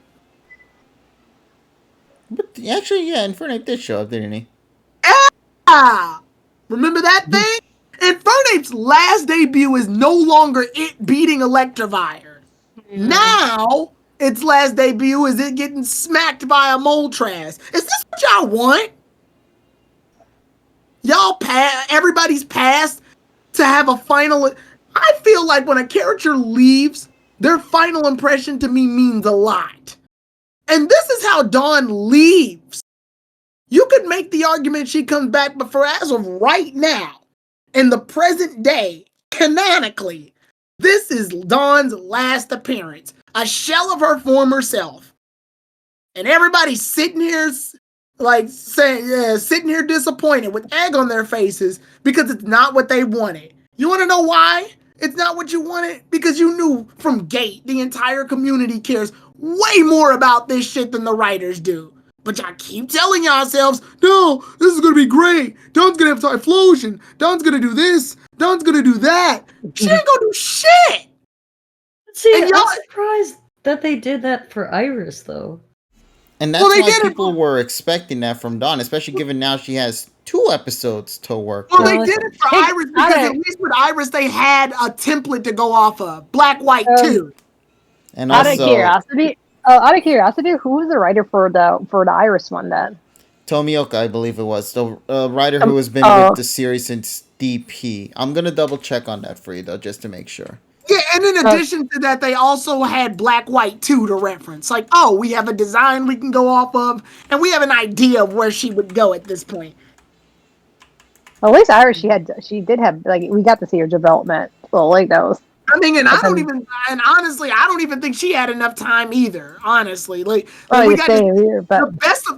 best of her character came when she talked to Ash and Dragonite, and it about ends there. Yeah, okay, just to make sure, Tomioka was the one that wrote the episode.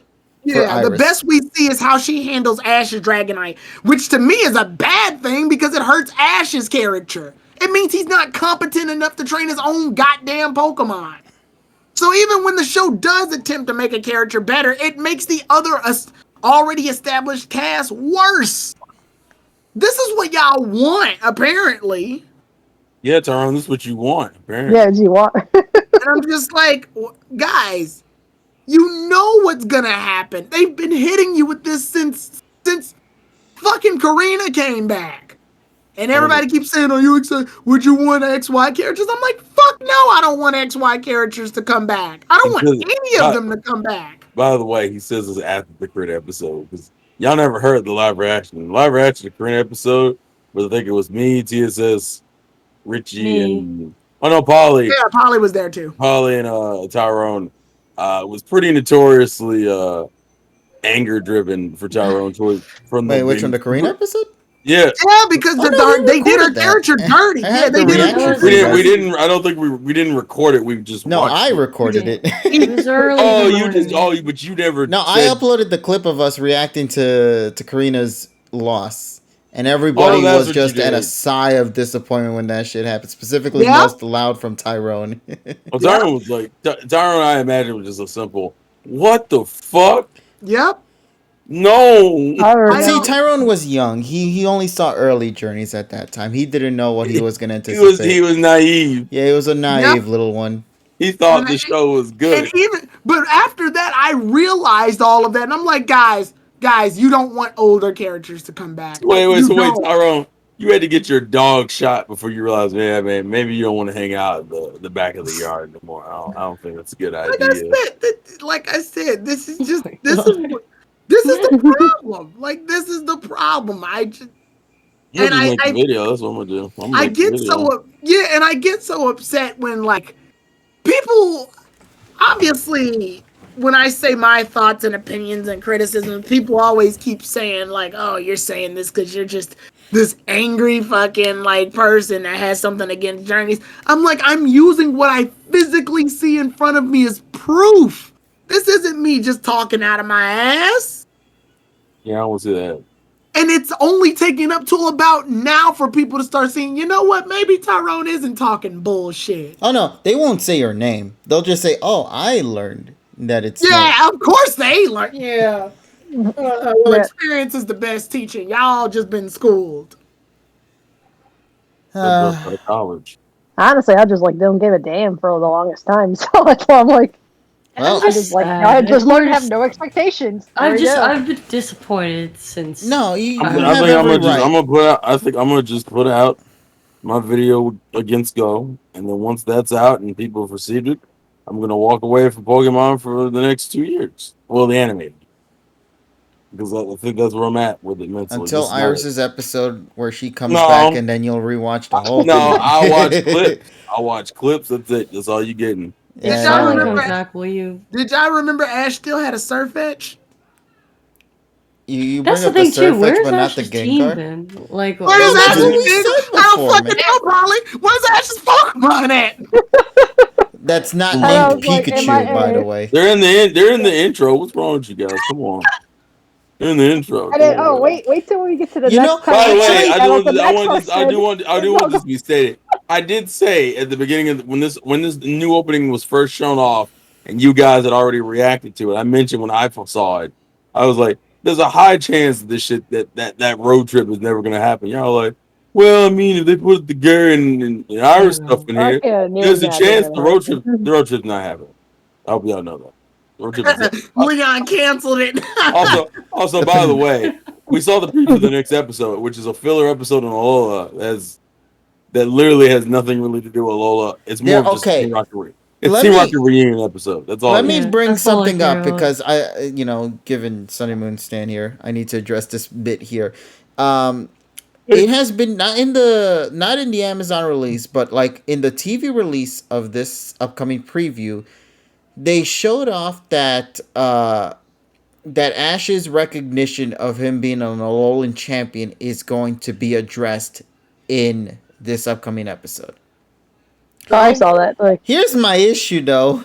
I don't care. I've gotten to that point now where these doesn't matter because the show's not going to do anything numb. With it. It's become so numb. I can feel you. This was meant to be a super amazing moment. This was meant to be a genuine moment to see Ash's recognition in the series, to see his actual growth of what he had accomplished. I was getting into that. Like, I was really, when this series started and we talked about this, I was as happy as possibly could be because whenever we would go to Alola, I knew they would bring that concept up. But now we're 76 episodes in, and I don't feel for that goal no more. I don't feel for that championship trophy he got no more. It's just words now. It's the boy who cried wolf. Yeah. And it's not even Satoshi that's saying it. It's these other kids that are saying it, but it's like I don't feel for it no more. And this is what we came from literally the last generation ago. This wasn't like from 3 generations ago. No, this was what we came through before. And I don't feel for it no more. Because Journeys has made it that way. If they can't even care about the characters that are returning, and we clearly all here had done our part to address why, then what makes you think that a simple word of him being an Alolan champion is going to do that much better overall? Got him, bro. KG's spirit, Journeys, what the fuck? Yeah. I know. No, I've always had this mindset that I knew when these things were going to come, especially after the Karina episode, because when that episode dropped, I was just like, you know what? I ain't ever going to watch these episodes live no more. I also like that Tyrone says that, but his spirit was broken during the Karina episode. Yeah. It's such a disservice to Sun and Moon. Like, come on. No, it's not even a disservice to the series of Sun and Moon. It's a disservice to all the generations that came prior to that as well. To everything prior to Journeys. All feels like a slap to the face. Look, Karina's episode for Tyrone was disappointing. Yep. The Ho-Oh episode, if you recall, you could say that one is the early nostalgia episode. That was disappointing because it was slapped onto an episode that really didn't mean much aside from Go capturing Mischievous and some other mon. The Sun and Moon episode was good on its own terms if you view it as a Sun and Moon episode, but as a Journeys episode, it was absolute garbage because it served absolutely no purpose to the overall plot that we were currently in, especially if you think about the Bee beatdown, which, by the way, when Bee made her debut, it brought back Karina again to only showcase her getting her ass whooped, which once again did a disservice to the series we just came from. Iris's episode, her character, she did grow, yes, but her battle wasn't anything to really kind of say much about because it was pretty much a disaster given that the Pokemon that Ash used in that fight were mons that never really got any development, and the development that did occur happened in that episode in itself, causing her the loss in the end. Gary's episode was sloppy because it decided to bring back a lot of things all together and tried to create some sort of narrative out of it and ultimately didn't at all whatsoever. It ruined Infernape's final appearance, as Tyrone mentioned before. It absolutely ruined the concept of returning mons now, because now I don't even feel anything for them no more. It ruined, well, they didn't ruin Gary's character, but he's now being used as as some segue for Go, you know. So it's like he's not even being done very well as well. Then we come into Dawn's episode here. And what came out of it? Well, you already heard our review, so there's not much more to say other than what we've already talked about before.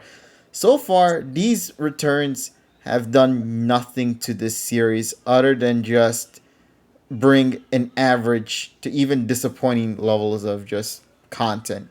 The only thing that we got out of all of those, aside from maybe like the Karina bit, was pandering to the past. That's it. And then that's just how it is. That's why I said I can't feel for this Alola champion thing. I'll still be happy. I'll be honest with you, I'll still be happy. When the episode comes out and I see the addressment, I'll be happy about it. Because I'll enjoy the episode in itself. Like what they're wanting me to do. But when I try to put this concept into the overall series and try to attach it to what we have as a whole right now, it is garbage of a journey. So yeah, I guess we'll come back next week and talk about that, won't we? But no, we've already gotten so far into this series. At this point, I'm just kind of curious to see how it's going to end. We've gotten 70 plus episodes in right now. Mm-hmm. I just want to see where this journey's going to go. Wherever it may be. It can't go up, I honestly think. But it can at least keep something, man. Well, actually, not. Let's see. What can Journey's identity be that the other series has on there. Like, let's say for OS, I don't obviously know. OS, Wait and see. OS has always been about the OG squad. Always been about the series that started it all. AG was about the evolution of Ash's character and of course the Battle Frontier win. DP was the rivalry between Ash and Paul. BW, and I know I joke about it before and I always keep it mute, but even then, BW still did its charms every now and then. It was meant to be a reboot for the character in a way, which kind of failed in the long run because they brought back nostalgia there. X and Y brought Ash's character back complete 180 and did pretty much what fans wanted to see him, a shonen character. Sun and Moon brought character to Ash's character in a way we haven't seen in a while by making him, just, well, he got a second home out of that series as well. Journey's Ash, what is he doing? He's just there. He's just there to be there. That's all. With his partner Pikachu just traveling across the world. He's supposed to be doing something, but I don't feel it, man. So, there you go. Yeah, so that's pretty much all I can say on this, and I hope everybody got the opportunity to say what they can, at least from what I could tell. Oh, but hey, look, on the bright side, though, this is pretty cool. I like that. Lego Friends is happening soon. Let's talk about Lego Friends, why don't we? Lego Friends is this brand new property thing coming out from the Lego franchise that looks to be reminiscing from the old school days. If you like Lego Friends, then there you go. It's available for you guys at some life point is gonna coming out. turn out this way. I think I'm good. I think I'm at peace now. Yeah. I think I'm. You know what? You know what? I'm tired. I'm going to bed. Night night. That's where I'm at. That's where I'm at. That's me. I'm still in the Nessa phrase because I'm tired. I'm tired of Joe. I'm tired of Ash. I'm tired of Game Freak at this point. You know what? I'm going to bed. I think I'm sad now. No one told you life was gonna be this way, buddy. Life was gonna be. That was the joke. Are you all? Just to end the stream. Yeah. No, we can't end the stream. What you talking about? We have to talk about Lego Friends, and also, most importantly, I we have to swear- talk about what we're gonna be. You listen, Kevin. You get a minute in the stream. All right, everybody. I'm gonna ignore everybody's Twitch schedules for this week and only talk about my own. Then, so obviously Friday, 8:30 p.m. Eastern Standard Time. Join me for the Pokemon anime reaction stuff. We're also going to probably be doing the DP rewatch party on Thursday as well. So I'll keep you guys up to date on Twitter. So make sure to follow me there if you have yet to do that. Wednesday, we're going to still continue on our shenanigans, probably with more of the Genshin stuff. Tyrone is going to be handling X and Y, so no Pokemon stuff for tomorrow on my channel. So go make sure to visit Tyrone's channel tomorrow for his X and Y playthrough. Saturday, we're going to continue on our Sonic Adventure run. And yeah, that's pretty much going to be it for this week on my end. But everybody here in this call, Nessa, Polly, Richie, Terrell, Tyrone. Richie's here? Yeah, he's here. Been here. Yeah. Oh, wow. Hey, Richie. You didn't hear him before. He was saying some lines before. I'm being a dick. I was okay. just gonna let you guys know there's no new episode this week. Oh, thank God. Oh yeah, that's right. Oh, thank God. Yeah, that's the week break. So that's why I said we're gonna do the DP rewatch instead. Also, by the way, in case people didn't know, AG is starting to get subbed now by a new subgroup. So, yay! I guess we're gonna be able to watch AG sub now finally. So yeah, the Olympics. Yeah, so I you know what? Honestly, this week break that we're getting from this is probably the necessary for all of us at this point. So 2 weeks from now, we'll come back. We'll do more of our shenanigans with PM 2019, and we'll see where the journey goes from that point. So everybody here, once again in this call, thank you all so much and sincerely. Tyrone's streaming tomorrow. Terrell's streaming Wednesday. You know, who else is streaming as well this upcoming week aside from you and I? I know TSS is going to be doing his Persona stream on Friday, so make sure to tune in for that too. And yeah, make sure to follow everybody's Twitter account as well. Not Age Trades No More, Polly's World on social media too, for Nessa as well. Richie, Terrell, Tyrone. You could probably find all of their information in the description down below. Although I do gotta update Polly's thing now because of that. Yeah. So apologies. I'll get to Polly. that one. I didn't realize when the hell you have changed that, so I have to The fix that goddamn from my end. troublemaker. It's more fitting. Oh, sure. Okay. Oh yeah. By the way, if you're in JPR's I Discord, love that response. Okay. okay. Hey, listen. Whatever makes her happy, that's what matters, right? Yeah. So You're comfortable in one your last own thing: skin. if you are in JPR's Discord server, we have a Smash tournament coming up that you can sign up for. So if you want to participate in said thingy, make sure to go and check that out. You can go and visit JPR's Discord right now and look up in the thingy mabob for the whatchamacallit. So yeah, go there. My brain is dead right now, so I apologize. I don't have links and stuff. I hate all At of least it. I hated that whole sentence. I hated that whole sentence. Yeah. Time to main Joker. Link. I have the link over there on the shelf. Oh wait, you're talking about the Discord link. I'm sorry. In the stream. All right, everybody. We'll talk with all you guys later in whatever video we make. Take care, everybody. Make sure to. Well, TSS is not here, so Wash your motherfucking hands. All right, Terrell said it for us. Yep. So thank you, buddy, on that bend. And put on your goddamn mask. Touch. All right. So night, everybody. The journey starts. The journey starts. The journey continues. As the journey continues. Where's the gun? It was like. Where's my whiskey? Yeah, where's my whiskey? Fucked. Where's my whiskey?